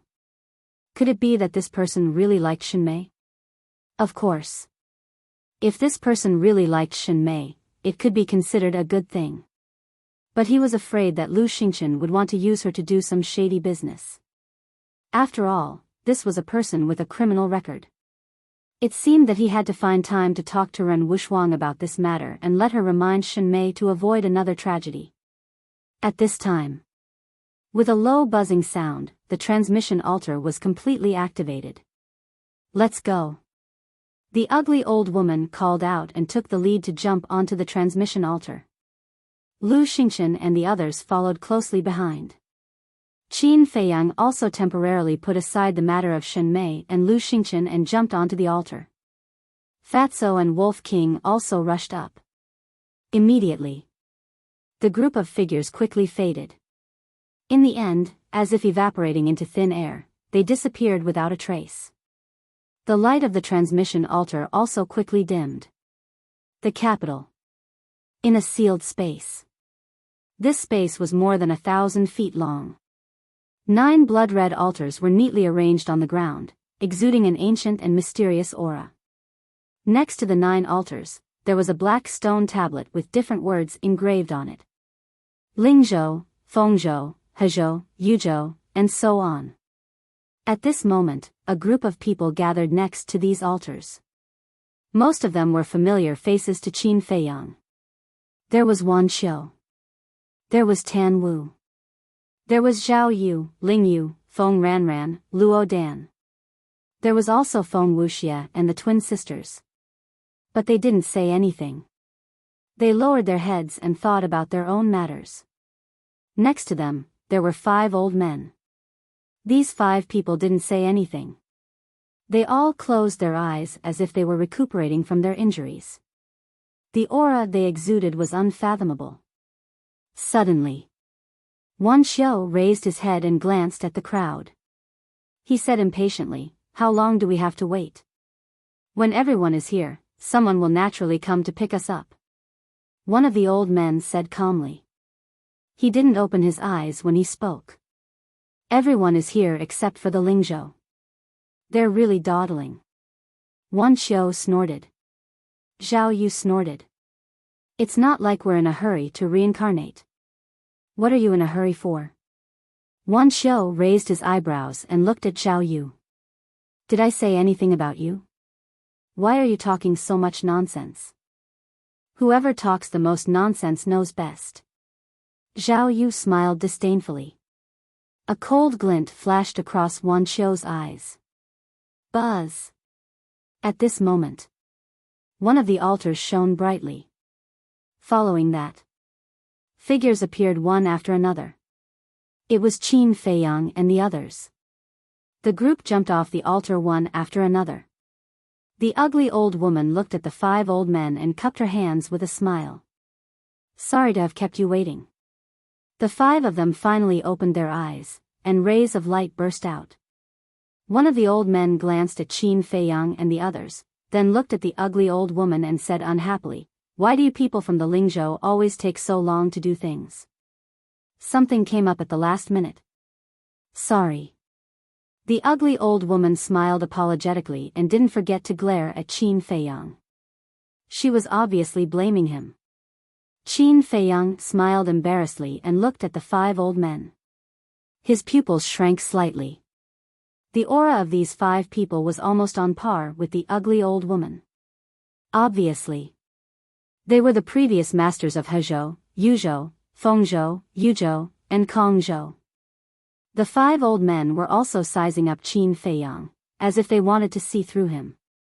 But in the end, they could only see through Qin Feiyang's cultivation. As for the rest, they couldn't see anything. It felt like there was a mysterious veil covering Qin Feiyang's body. Then, the five of them withdrew their gazes in disappointment and continued to chat with the ugly old woman. At the same time, Ling Yu and the other three also went forward and chatted with Qin Feiyang and the others. As for Wan Xiu, Feng Wuxia, and the other two, they looked at Qin Feiyang and the others with a sharp gaze. As for Tan Wu, he didn't greet anyone or say a word, seeming a little lonely. While chatting, Qin Feiyang looked around. It was fine if he didn't look. But when he looked, his eyes were filled with surprise. This place looked so familiar. It felt like he had been here not long ago. He thought carefully for a moment and suddenly had a flash of inspiration. He remembered. It was the illusion of the Bridge of Helplessness. Back then in the illusion, he had been to a place called the pagoda. And the space on the first floor of the pagoda, be it the size or layout, was exactly the same as here. The things in the illusion were the same as the real world. This made Qin Feiyang feel incredulous. He even wondered if the pagoda really existed and this place was the pagoda. Clang! Suddenly, a loud explosion jolted Qin Feiyang awake. He turned to look. There was a stone door in front of him. At this moment, the stone door was slowly opening and rays of sunlight shone in through the gap. Through the gap, one could vaguely see a person standing outside the door. At this moment, everyone quietened down and looked at the stone door that was opening. As the gap between the stone door grew larger, the person standing outside the stone door gradually entered everyone's sight. When he saw that person's face clearly, Qin Feiyang felt like a bolt out of the blue and his mind rumbled. It was an old man. He was wearing a pure white robe and had white hair and a white beard. He exuded an otherworldly aura. Qin Feiyang had seen this person before. It was the old man who guarded the pagoda in the illusion. When the stone door was completely opened, the ugly old woman and the others immediately walked to the old man and bowed. Greetings, old Qin. They looked extremely respectful. Even the way they address him is the same. Qin Feiyang frowned. He remembered that in the illusion, Qin Zhong and Qin Yi also called this old man Old Qin. Yes. Old Qin nodded and looked past the ugly old woman and the others to Qin Feiyang and the others. When they made eye contact with Old Qin, Qin Feiyang and the others felt as if they had fallen into a bottomless abyss and couldn't help but feel cold all over. The ugly old woman shouted, "What are you all doing there? Hurry up and salute Old Qin." Greetings, Old Qin. Everyone quivered and bowed respectfully one after another. Old Qin glanced at them one by one and suddenly locked his eyes on Qin Feiyang. Qin Feiyang's heart trembled. Could it be that he had seen through his identity? If the illusion was really the same as the real world, then this was the back mountain of the Imperial Palace. And this old Qin, as a member of the Imperial Palace, must know what he looked like when he was young. So, his heart was in his throat. Old Qin looked at Qin Feiyang for a moment and asked, "You are the Qin Feiyang who killed everyone in the 9 underworlds?" "That's me." Qin Feiyang nodded and secretly breathed a sigh of relief. It seemed that he hadn't been discovered. "The 2 palace lords of the spiritual state have praised you, saying that you have great talent and are a rare talent. But being talented doesn't give you the right to be arrogant. This old man has a piece of advice for you. You'd better behave when you come to the capital. Because this place has no lack of powerhouses and geniuses." Old Qin said. The 2 mansion lords he was referring to were naturally the old man and the ugly old woman. Qin Feiyang frowned slightly and said, "Thank you for your advice, Old Qin. I will remember it." Wan Xiu looked at Qin Feiyang gloatingly. "This is the price of being arrogant. Let's see if you dare to be arrogant in the future." But then, Old Qin suddenly looked at Wan Xiu and sized him up and asked, "You are Wan Xiu?" "Yes, I am."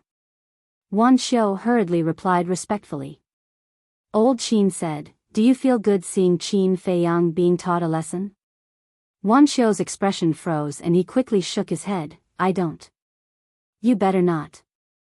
Although Qin Feiyang is arrogant, no one says that he isn't good at anything else. As for you, you started rumors and created trouble to frame Qin Feiyang. Your intentions are worthy of death. If this had happened in the imperial capital, you would have been dead long ago. Old Qin said expressionlessly.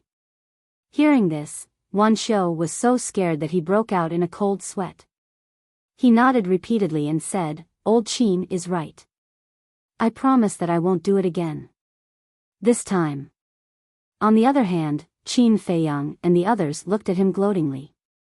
The saying that evil people have their own retribution was true. Old Qin glanced at Wan Xiu coldly and said, "Come out." Immediately, a group of people came out in a line. Outside, there was a small square paved with black stones. There were traces of severe weathering. It was obvious that it had been there for many years. Everyone stood in the square and curiously looked around. On all sides, there was an endless mountain range. The mountains rose and fell, and the ancient trees towered into the sky. In the mountain stream, one could also sense countless terrifying auras. This was the aura of a fierce beast. Moreover, it was not a normal kind of terror. Every aura made them feel the threat of death. One must know. They were all war masters. Just the aura alone made them feel this way. One could imagine how terrifying the strength of the fierce beasts lurking in the mountain stream was. After Qin Feiyang came out, he immediately turned around and looked behind him. Immediately, he was dumbfounded. In front of him, there was a huge ancient pagoda. It was dark all over and exuded an ancient aura. On the front of the ancient pagoda, there were two majestic words engraved on it. Pagoda. Sure enough, it was the same as in the illusion. Fatso saw Qin Feiyang staring at the pagoda, and also looked at it suspiciously, and sent a sound transmission. "Boss, what's so good about this pagoda?" Qin Feiyang said, "There's nothing good about this pagoda, but this place should be the back mountain of the imperial palace." "What?" Fatso's gaze trembled as he scanned the surrounding mountains and rivers. He really didn't expect that the entrance would be located in the back mountain of the imperial palace. "No." Fatso said again, "Why would you say that it should be? Could it be that you can't be sure?" The back mountain is the forbidden area of the imperial palace. I never came here when I was young. But last time in the illusion of the Bridge of Helplessness, I came here. Qin Feiyang thought. Illusion? Fatso was stunned, and said disdainfully, "Boss, is there something wrong with your head? You even believe in the illusion?" Qin Feiyang said, "The problem is, everything here is exactly the same as in the illusion." "There's such a thing?" Fatso was extremely surprised. Illusions were all illusions. Normally speaking, they would not match with the real world. But the illusion that Qin Feiyang saw was exactly the same as the one here, which was unbelievable. At this time, Old Man Qin closed the stone door of the pagoda, opened another teleportation gate, and said, "There's nothing to see, hurry up and register at the temple." Temple?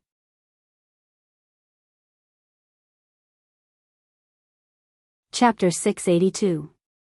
Soon, a group of people descended in front of a stone staircase. The stone staircase was more than 10 meters wide and more than 20 meters high.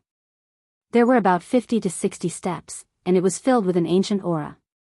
And on top of the stone staircase, there was a stone tablet. The stone tablet was more than 10 meters tall, and it was completely white as if it was made of white jade. There were two big words engraved on it. Temple. These two words were like iron hooks and silver strokes, exuding a majestic aura. Behind the stone tablet, there were many magnificent halls. Some were tens of meters tall, some were hundreds of meters tall, and some were even towering into the clouds. This is the temple. Everyone glanced at the buildings, and their eyes were filled with curiosity. including Fatso and Wolf King. Only Qin Feiyang didn't have the slightest ripple. After all, he was born in the imperial capital, and he wasn't unfamiliar with the temple. Fatso asked secretly, "Boss, do you know what this temple is for?" "What else can it be for?"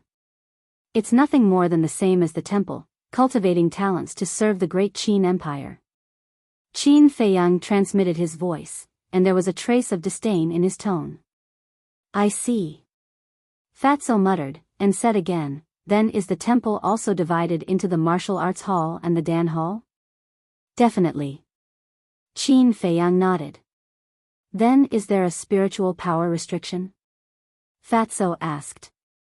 The Dan hall of the temple had a spiritual power restriction, and only those who had reached level 5 of spiritual power could enter. "I don't know about that." Qin Feiyang shook his head. Fatso was stunned, and said in surprise, "You're not from the imperial capital, how can you not know?" "Must I know if I'm from the imperial capital?" Qin Feiyang rolled his eyes at him. Actually, the temple had a very high status in the imperial capital, because the master behind the temple was the current emperor. Therefore, even the children of the feudal lords would fight to enter the temple.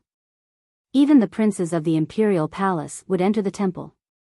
However, Qin Feiyang was different at that time. First, although all the princes were the children of emperors, Qin Feiyang was lucky to have an empress as his mother. It was common knowledge. The status of celestial empress would be higher than those concubines in the imperial harem. As such, at that time, Qin Feiyang's position in the imperial palace was also higher than the other princes. Second, at that time, Qin Feiyang was deeply favored by the emperor. The emperor often taught him cultivation personally, so there was no need for him to enter the temple. Or rather, even if he wanted to enter the temple at that time, the emperor and empress would not allow it. Therefore, Qin Feiyang only had a general understanding of the temple. As for the details, he had no idea. Of course, in the past, he had disdained to inquire about these things. Da-da. Suddenly, the sound of steady and powerful footsteps came from the top of the stone stairs. Soon, a middle-aged man in black entered the line of sight of Qin Feiyang and the others. This burly man was about 1.9 meters tall and had bulging muscles all over his body. He was filled with a wild aura. Seeing this person, everyone's pupils shrank, because they could not see through this person's cultivation at all. At the same time, the burly man also lowered his head and looked at Qin Feiyang and the others. There was no expression on his rough face. No one knew what he was thinking. Dong Zhengyang looked at the black-robed old woman and said in a low voice, "Senior, do you know who he is?" "I don't know." The black-robed old woman shook her head. Without knowing the other party's identity, she did not know how to address him. Therefore, for a moment, the ugly old woman and the others were also at a loss. The middle-aged man suddenly said, "Are you people from the 9 great regions?" His voice was very loud and clear, shaking everyone's eardrums. "Yes." The ugly old woman and the others nodded respectfully. The middle-aged man said, "My name is Yu Ming, the law-enforcing elder of the Temple Law Enforcement Hall. I am here to pick you up." "Greetings, Elder Yu Ming." The 6 of them immediately bowed. Qin Feiyang and the others also bowed in greeting. "Follow me," Yu Ming said lightly, then turned and left. The ugly old woman and the others led Qin Feiyang and the others up the stone stairs in a hurry. Wolf King asked suspiciously, "Little Qin Zi, what is the Law Enforcement Hall?" "The Law Enforcement Hall exists to maintain the order of the temple," Qin Feiyang said. The number of disciples in the temple was uncountable. Therefore, in order to maintain the order of the temple set up a law enforcement hall. And each person in the law enforcement hall was very powerful. Moreover, they controlled the life and death of the disciples of the temple. They even dared to kill the children of the feudal lords. Therefore, their status in the temple was very high, and they were also the most feared existence of the disciples of the temple. I'll go. They even dared to kill the children of the feudal lords. Fatso and Wolf King were stunned. They have such power because the law enforcement hall is directly under the jurisdiction of the temple master. And the temple master is the state preceptor. Qin Feiyang said. State preceptor? Fatso was puzzled. The state preceptor is the person with the highest status in the Great Qin Empire, except for the emperor and the empress. Moreover, he is the master of the current emperor. Qin Feiyang said. The master of the emperor. Fatso and Wolf King looked at each other, their eyes full of shock. Wolf King asked, is this state preceptor stronger than the current emperor? I don't know. This state preceptor is very mysterious, and he is elusive. I only saw him once when I was a child. Qin Feiyang shook his head. Fatso said, Fat Lord is sure that this person's strength must have reached the level of heaven and earth, and he is likely to be an obstacle to your revenge in the future. If he really dares to meddle in other people's business, then I won't show mercy. Qin Feiyang sneered. Heard. Fatso and Wolf King couldn't help but shake their heads and laugh. They had never doubted Qin Feiyang's ability. Although he was definitely not a match for this state preceptor now, in the future, he would be able to trample this person under his feet sooner or later. Fatso said, Boss, the law enforcement hall is so terrifying, it should be very difficult to enter the law enforcement hall. And I don't dare to say how difficult it is. But as far as I know, the number of people in the law enforcement hall has always been limited to 99. Plus the hall master of the law enforcement hall, it's exactly 100. Qin Feiyang said. Fatso said, in other words, even if you are qualified, you can't enter the law enforcement hall? Yes. Unless someone in the law enforcement hall dies. Qin Feiyang nodded. Dies? I'm afraid not. After all, this is the imperial capital, who dares to touch them? Fatso shook his head and said. During the conversation, the group had already climbed up the stone stairs, and a square entered their sight. The square was very big, but it was empty. It was especially cold and cheerless. On the opposite side of the square sat an ancient hall. The great hall was about 10 meters tall and was completely pitch black. Through the door, one could vaguely see a white-haired old man sitting inside. Yu Ming led them straight into the great hall. The layout of the hall was also quite simple. There was only a desk and 2 chairs. As for the white-haired old man, he was sitting at the desk, dozing off with his eyes closed. Yu Ming walked to the table, knocked on the table, and said, Old man, someone is here, register them. The white-haired old man slowly opened his eyes, looked at Yu Ming, then looked at Qin Feiyang and the others, and said indifferently, Report your name and cultivation. The ugly old woman asked, Do we want it too? Nonsense. If you don't tell me your name, how can I register you? And how can I give you an identity token? The white-haired old man said without raising his head, his tone somewhat impatient. Zhu Yu, 9-Star War Sect. The ugly old woman hurriedly said. What? Qin Feiyang, Fatso, and Wolf King's eyes all trembled. He never thought that this old witch would actually be a 9-Star War Sect. She was only one step away from becoming a war saint. At the same time, the white-haired old man took out a white token from the drawer under the desk. Next, the white-haired old man's fingertips surged with battle chi as he waved the token a few times. Then, he threw the token onto the table and said, Next. The ugly old woman consciously stepped forward and grabbed the white token. Then, she retreated to the side and looked at the token in her hand with an excited expression. Because as long as she obtained this identity token, she would be able to stay in the imperial capital forever. The previous palace masters of He Prefecture, Yu Prefecture, Feng Prefecture, Kong Prefecture, and Yu Prefecture also stepped forward one after another and received their respective identity tokens. Moreover, they were all 9-Star War Sect. Next, it was Qin Feiyang and the others' turn. Qin Feiyang was not in a hurry, and first let Lu Xingchen and the others receive their identity tokens. About 100 breaths passed. Everyone had gotten it. Only Qin Feiyang and Wolf King were left. Qin Feiyang, one Star Wars sect. Qin Feiyang consciously walked forward. The white-haired old man didn't ask anything and directly gave the identity token to Qin Feiyang. Following that, the white-haired old man closed his eyes and began to doze off.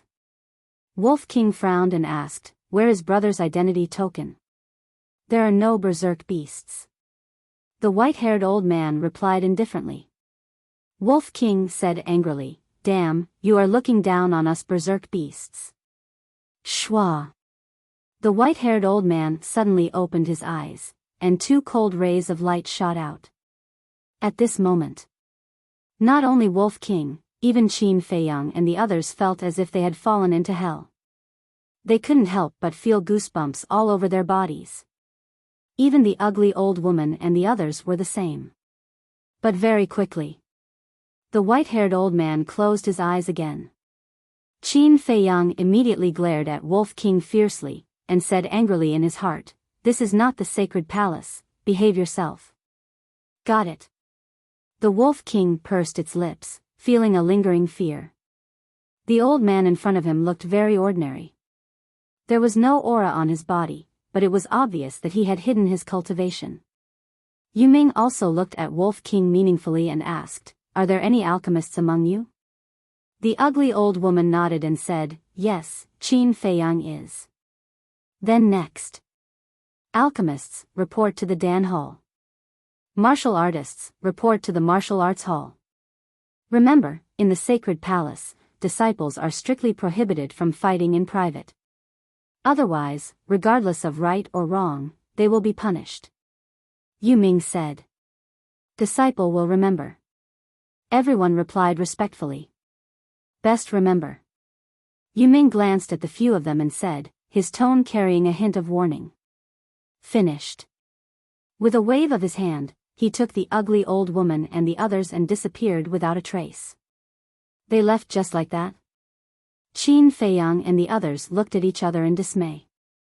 Leaving them here just like that, wasn't this person too irresponsible? Shouldn't he at least tell them the location of the Martial Arts Hall and the Dan Hall? "What should we do?" Zhao Yu asked. Everyone was at a loss of what to do. Luo Dan pointed at the white-haired old man sitting at the desk and said softly, "Should we ask him?" "I don't dare." Feng Ranran shook her head. Ling Yu gritted his teeth and said, "I'll ask." But before Ling Yu could speak, the white-haired old man said, "Go and find it yourself. If you can't even find the Martial Arts Hall and the Dan Hall, it means that you are too stupid. Our sacred palace doesn't welcome idiots." Heard. Everyone couldn't help but show a hint of anger in their eyes. After all, they were the best in the 9 prefectures. Not only did they not have anyone to guide them, but they were also criticized like that. Wasn't this too much? Chapter 683. Get out. The white-haired old man shouted impatiently. "Let's go." Qin Feiyang took a deep breath and secretly called out to Fatso and Wolf King. Then, he turned and walked out of the main hall to the plaza. After Fatso came out, he complained, "Boss, this temple is too much. They don't even put us in their eyes."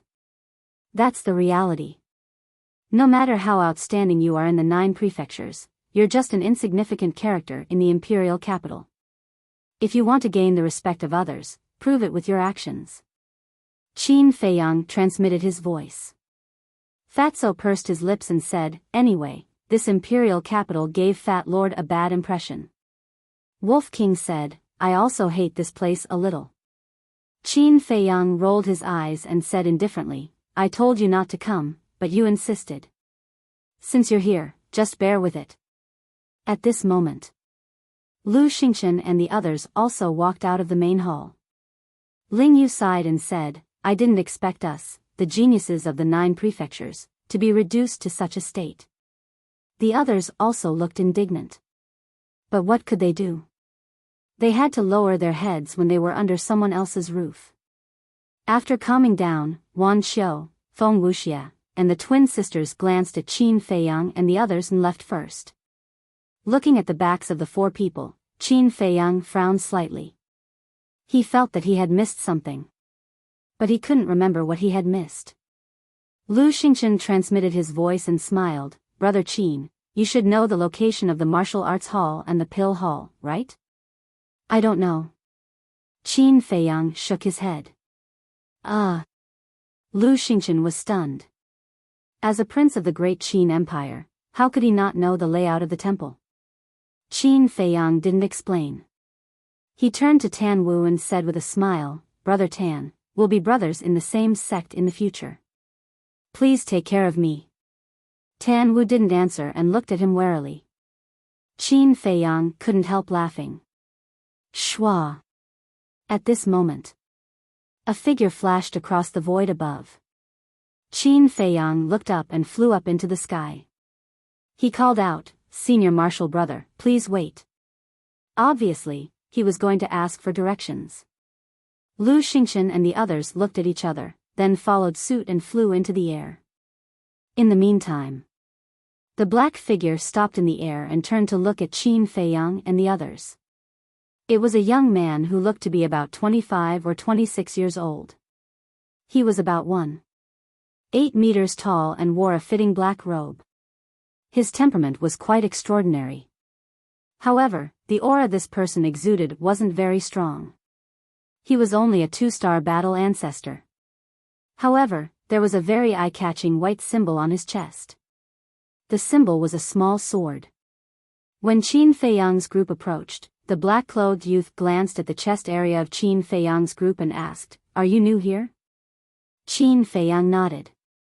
Seeing Qin Feiyang nod, the black-clothed youth revealed a trace of disdain. Qin Feiyang naturally saw it, but he didn't care. He cupped his hands and smiled, "May I ask, Senior Martial Brother, how do I get to the martial arts hall and the pill hall?" "You really don't know?" Lu Xingchen frowned slightly. He originally thought that Qin Feiyang was joking with him. The black-clothed youth didn't answer. He glanced at Qin Feiyang's group and paused for a while on Ren Wuxuang and Shen Mei. At the same time, an undetectable light flashed in his eyes. The black-clothed youth smiled and said, "Coincidentally, I'm also going back to the martial arts hall. You guys can go with me." "Thank you, Senior Martial Brother." Ling Yu cupped his hands and smiled. The black-clothed youth smiled faintly and said, "We're all from the same sect. Why are you so polite? Let's go." Immediately, the group followed behind the black-clothed youth and flew towards the depths of the divine palace. "Oh right. Let me introduce myself. My name is Xing Wanli.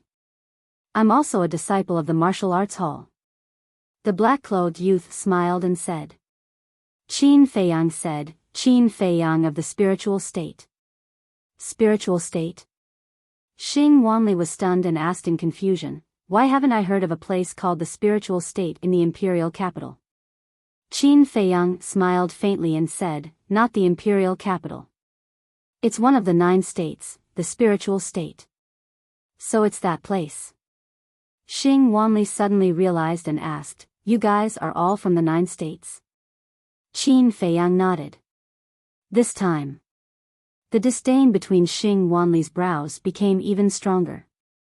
Looking at this person's expression, everyone was very unhappy but chose to endure it. After all, they were new here and it was better to keep a low profile. Ling Yu said, "Senior Martial Brother Xing, can you tell us about the Divine Palace?" "Of course. Our Divine Palace is composed of 7 major halls. They are the Elixir Hall, Martial Arts Hall, Resource Hall, Deacon Hall, Law Enforcement Hall, War God Hall, and the Martial Arts Treasury." Xing Wanli said. Fatso asked, "What is the War God Hall?" The others were also confused. Everyone knew about the Elixir Hall, Martial Arts Hall, Resource Hall, Deacon Hall, Law Enforcement Hall, and Martial Arts Treasury. Only this War God Hall. I'm not very clear about the specific situation of the War God Hall. But I heard that the War God Hall is a very terrifying place. The people inside are basically old monsters who have lived for thousands of years. Of course, there are also some young people. But without exception, any one of them is an existence that can crush all the geniuses in the imperial capital. Xing Wanli said with awe in his eyes. Old monsters who have lived for thousands of years. Everyone looked at each other with shock in their hearts. Xing Wanli said again, have you heard of the Crown Prince? No. Ling Yu and the others shook their heads. However, Qin Feiyang raised his eyebrows subtly.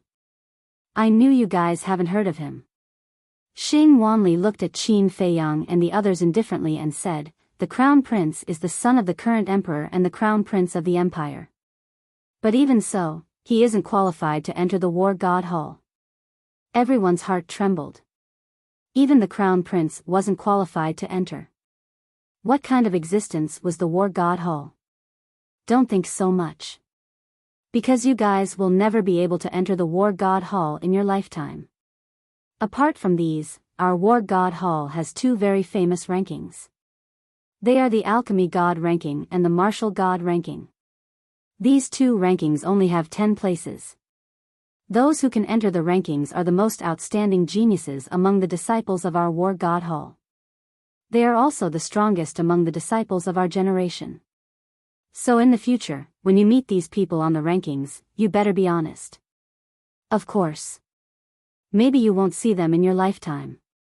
Xing Wanli said. Why? Everyone was puzzled. Because they are all monstrous geniuses, standing at the peak of the War God Hall's disciples. They never show their faces in front of others. Xing Wanli said. Alchemy God ranking, Martial God ranking, hearing about it. Everyone's heart was filled with desire. However, Qin Feiyang kept his head down, a sharp light flashing in his eyes. Next. Xing Wanli said a lot more about the War God Hall. But Qin Feiyang didn't listen to a single word. About an hour passed. In the distance, a huge object entered everyone's sight. It was a palace, completely black, occupying dozens of miles, towering into the clouds. From afar, it looked like a ferocious beast lurking there, emitting a shocking aura. That is the Martial Arts Hall. Our Martial Arts Hall has 1 million disciples, so this hall is the largest and most spectacular building in the entire imperial capital. Xing Wanli introduced. So many. Once again, everyone was deeply shocked. All the War God Halls in the 9 prefectures added together didn't even have a fifth of the number here. Xing Wanli continued, and these 1 million disciples are all war masters. Boom! As soon as these words came out, everyone felt like a bolt from the blue, their bodies and minds trembled, and their minds rumbled. 1 million war masters' disciples. How was this possible? One had to know that in the 9 prefectures, any war master could be called a king. Take the spiritual state for example, all the war masters, including the old man and Wang Hong, probably didn't exceed 30. But here, just the Martial Arts Hall alone had more than 1 million battle sect members. What if the Elixir Hall was added? What if the Assignment Hall and the Law Enforcement Hall were added? If the scope was expanded, and the war masters in the imperial capital were added, this number was simply unimaginable. It was no wonder that it was so difficult for people from the 9 prefectures to enter the imperial capital. Because the imperial capital didn't lack experts at all. It was only now that they realized the reality. These so-called monsters of the 9 prefectures were nothing in the War God Hall. They were dispensable. And here, the number of War God Hall disciples they met had also increased. But for the dozen or so unfamiliar faces like Qin Feiyang, even if they brushed past him, no one gave him a second glance. They were extremely cold. Swish. A moment later.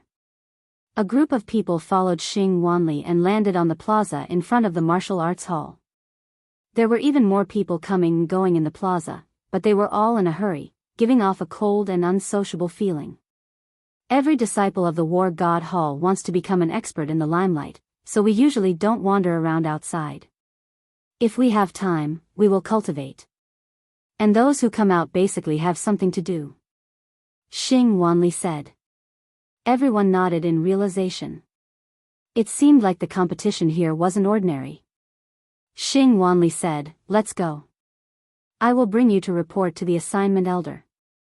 He will arrange a cultivation room for you. At this moment, Lu Xingchen asked, Senior Brother Xing, how do we get to the pill hall? Xing Wanli was stunned. He looked at Lu Xingchen and asked, you are an alchemist? Lu Xingchen nodded.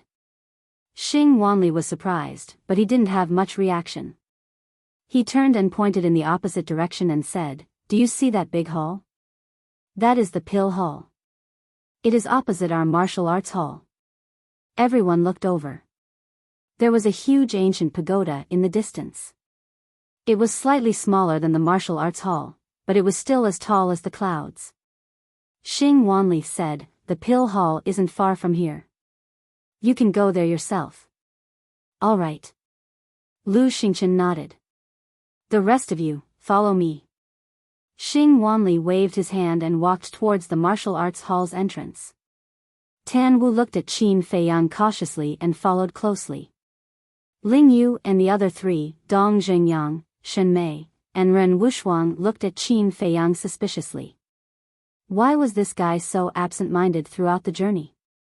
But they didn't ask much. Ling Yu cupped his hands and smiled, Brother Qin, let's meet again when we have time. Qin Feiyang nodded. He looked at Shen Mei and Ren Wushuang and reminded them, you have to be careful of that Xing Wanli. Why? The two ladies were surprised. Qin Feiyang whispered, when this person looked at you, his eyes were a little strange. I'm worried that he has bad intentions. I noticed it too. I even feel that he is leading the way for the two of you. Lu Xingchen said thoughtfully. It can't be, right? Shen Mei and Ren Wushuang looked at each other. Qin Feiyang smiled and said, anyway, it's never wrong to be cautious. The two ladies nodded. Ren Wushuang said, then we will be leaving. If there is anything, send us a message. Qin Feiyang nodded. He waved his hand and smiled, go.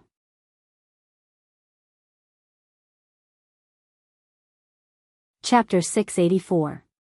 High up in the sky. Lu Xingchen whispered, Brother Qin, are you thinking about the first prince? Qin Feiyang lowered his head in silence. Fatso pursed his lips. What's there to think about the first prince? Lu Xingchen said, didn't you hear what Xing Wanli said just now? The first prince is now the crown prince. Crown prince? Fatso raised his eyebrows. Moreover, the first prince must have received the emperor's approval as the crown prince and even announced it to the world. Otherwise, Xing Wanli wouldn't have dared to say it in front of us. Lu Xingchen added. Fatso looked at Qin Feiyang with concern. Boss, are you okay? If you're unhappy, we'll find a chance to kill the first prince. Wolf King's eyes flashed coldly. Hearing this, Lu Xingchen immediately staggered and almost fell from the sky. I didn't pull you in, what are you afraid of? Wolf King rolled his eyes. Lu Xingchen was speechless. Do you know what it means to be the crown prince? You're actually planning to murder him. I have to say, you're really audacious. What's the big deal? Wolf King curled his lips in disdain. Sigh. You're thinking too simply. The concept of a crown prince and a prince is completely different. If the first prince was still a prince, killing him wouldn't have much of an impact. But a crown prince is different. A crown prince is the future heir to the throne. Killing him is equivalent to going against the entire Great Qin Empire. However, at this point, Lu Xingchen changed the topic and said telepathically, if you really plan to kill him, count me in. Fatso and Wolf King were stunned. Qin Feiyang also looked up at Lu Xingchen, his eyes filled with disbelief. Lu Xingchen smiled faintly. To be honest, other than you, Qin Feiyang, I want to kill everyone from your Qin clan. Why? Do you have a grudge against the Qin clan? Qin Feiyang frowned. I'm not from the capital, why would I have a grudge against the Qin clan? I just can't stand their high and mighty attitude. Lu Xingchen smiled faintly. Qin Feiyang narrowed his eyes slightly. This reason was too far-fetched and not the least bit convincing. However, Wolf King and Fatso chose to support Lu Xingchen. Because they couldn't stand it either. Fatso snickered, why else would we do it? Nonsense. Qin Feiyang glared at him fiercely and said in a deep voice, do you think we have the ability to go against the entire great Qin Empire? Wolf King said disdainfully, what are you afraid of? As long as we do it cleanly, who would know it was us? We'll talk about this later. After everything is settled, help me find out when the emperor appointed the first prince as the crown prince. Also, find out the first prince's current whereabouts and cultivation level, as well as all the major events that happened in the capital in the past 10 years. Qin Feiyang transmitted his voice. Fatso patted his chest and said, it's a piece of cake. Leave it to Fat Lord. During the conversation, the 3 men and 1 wolf arrived in front of the ancient pagoda. There was also a plaza in front of the pagoda. The people here were also in a hurry. As for their attire, it was similar to the sacred hall. The disciples of the martial arts hall wore black, while the disciples of the pill hall wore white. At the entrance of the ancient pagoda, there was a small transparent window. Through the window, they could clearly see a white-clothed old man sitting inside. The 3 men and 1 wolf walked to the window and saw the old man sitting in front of a desk with his head lowered. What was he writing? Qin Feiyang said, Elder, we are the new disciples. We are here to report. The white-clothed old man raised his head and looked at the 3 of them. He took out 3 chinkuan bags and threw them on the window. Then, he looked away and continued with his work. The 3 of them looked at each other and grabbed a chinkuan bag each. In the end, there was nothing but dozens of clothes. Lu Xingchen asked suspiciously, Elder, don't we need to test our mental strength? No need. It's fine as long as you are alchemists. As for the alchemy room, go and find it yourself. After the white-clothed old man finished speaking, he waved his hand impatiently. The 3 of them were tactful and didn't ask any more questions. They turned and entered the ancient pagoda. Are the people of the divine hall all so arrogant? But as soon as they entered the ancient pagoda, Fatso couldn't help but say angrily. They have the right to be arrogant. What can you do about it? But the elixir palace here is quite humane. At least there is no restriction on the level of mental strength. Otherwise, with your level 5 mental strength, you wouldn't even be able to enter the main door, let alone have an independent alchemy room. Lu Xingchen said. TSK, who cares about the alchemy room here? Fatso looked ahead with disdain. In front of them was a quiet corridor.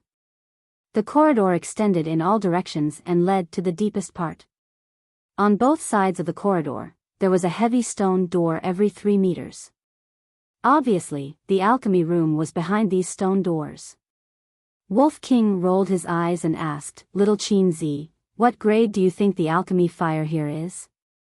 Qin Feiyang thought for a while and said, the alchemy fire in the inner palace is all grade 4. The alchemy fire here should be at least grade 5. Inner palace? Are you from the 9 prefectures? Suddenly, a suspicious voice sounded behind them.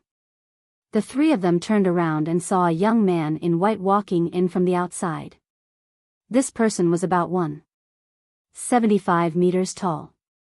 He had a dignified appearance, a tall and straight figure, and an extraordinary temperament. His strength was also not bad. He was a 3-star battle grandmaster. Lu Xingchen said, Senior brother, do you know about the 9 prefectures? The young man in white smiled and said, Of course, I also came from the 9 prefectures. What a coincidence. Lu Xingchen was surprised. He cupped his hands and smiled, it's an honor to meet an old friend in a foreign land. It's an honor to meet you. The young man in white also cupped his hands and smiled. May I ask which prefecture you three brothers are from? Lu Xingchen said, the spiritual prefecture. What about you? The young man in white smiled and said, it's really an honor to meet an old friend in a foreign land. I'm from the Cloud Prefecture. I entered the imperial capital during the last 9 prefectures tournament. Cloud Prefecture? Qin Feiyang and Fatso frowned slightly.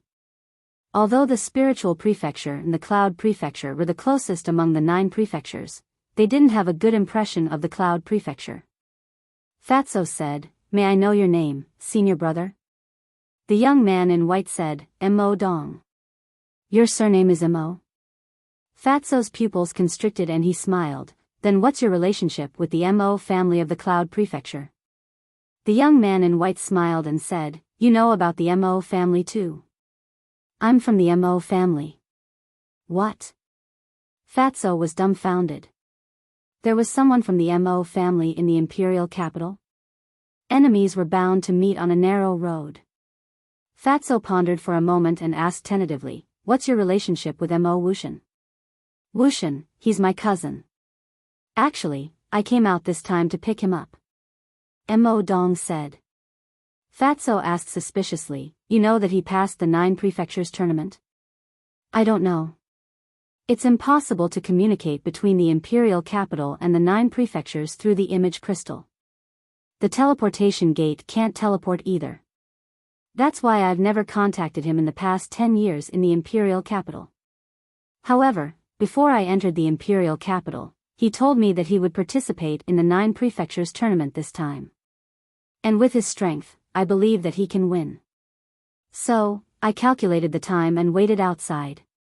But after waiting for a few days, I didn't see him come. And just now, when I heard you talking about the inner hall, I knew that you're from the 9 prefectures. Because only the sacred halls of the 9 prefectures have inner halls, I wanted to ask you. Mo Dong said. I see. Qin Feiyang and the other 2 were enlightened. To be able to calculate the time and wait here, it seemed that Mo Dong and Mo Wuxian's relationship was not ordinary. Fatso asked through telepathy, Boss, what do you think? Qin Feiyang said, it's impossible to hide it, because Wan Xiu and the others will say it sooner or later. Fatso said, then let's just say it. Lu Xingchen said, don't. We just came here, there are many things we don't know. It's not good to be hostile. Qin Feiyang thought for a while and said, that's right. Let's let him slowly find out. It'll give us some time to prepare. Understood. Fatso replied. He looked at Mo Dong and said, Mo Wuxian did participate in the 9 prefectures tournament, but he was unlucky and died. What? Mo Dong's expression froze. He said, how did he die? Fatso shook his head and said, I don't know about that. Sigh. Mo Dong sighed deeply and said, the 9 Nether Yellow Springs is full of danger.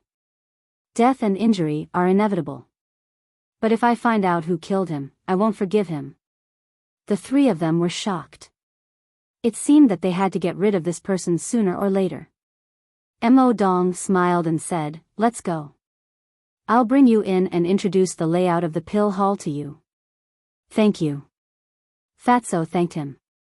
After that, the 3 of them followed behind Mo Dong as they walked along a corridor. According to Mo Dong's introduction, the pill hall had a total of 100 floors. Each floor had 1,000 alchemy rooms. In other words, the pill hall had 100,000 alchemy rooms. Moreover, each floor of the pill hall had its own independent alchemy fire.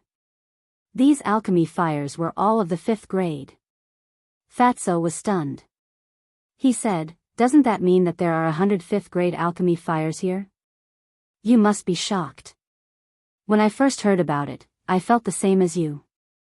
I felt like a country bumpkin who had never seen the world. Mo Dong smiled bitterly. Fatso looked at Qin Feiyang and said, Boss, now we don't have to worry about the Nether Devil Flame's advancement anymore. Qin Feiyang said to himself, indeed, we don't have to worry about it. But we can't have any ideas about these alchemy fires. Understood. Fatso smiled and turned to look at Mo Dong. He said, Senior Mo, I heard that the Divine Palace has some Dan God list. Are the people on this list in the pill hall? Yes, they are on the top floor. However, I have never seen them before. Not only me, most of the people have never seen them before. Mo Dong said. So mysterious? Fatso was surprised. Not only mysterious, but also monstrous. And very powerful. I heard that they are all existences who are about to step into the Battle Saint realm. We can only look up to these kinds of people. Mo Dong shook his head and sighed. Look up to? Qin Feiyang sneered. So what if they are powerful? So what if they are talented?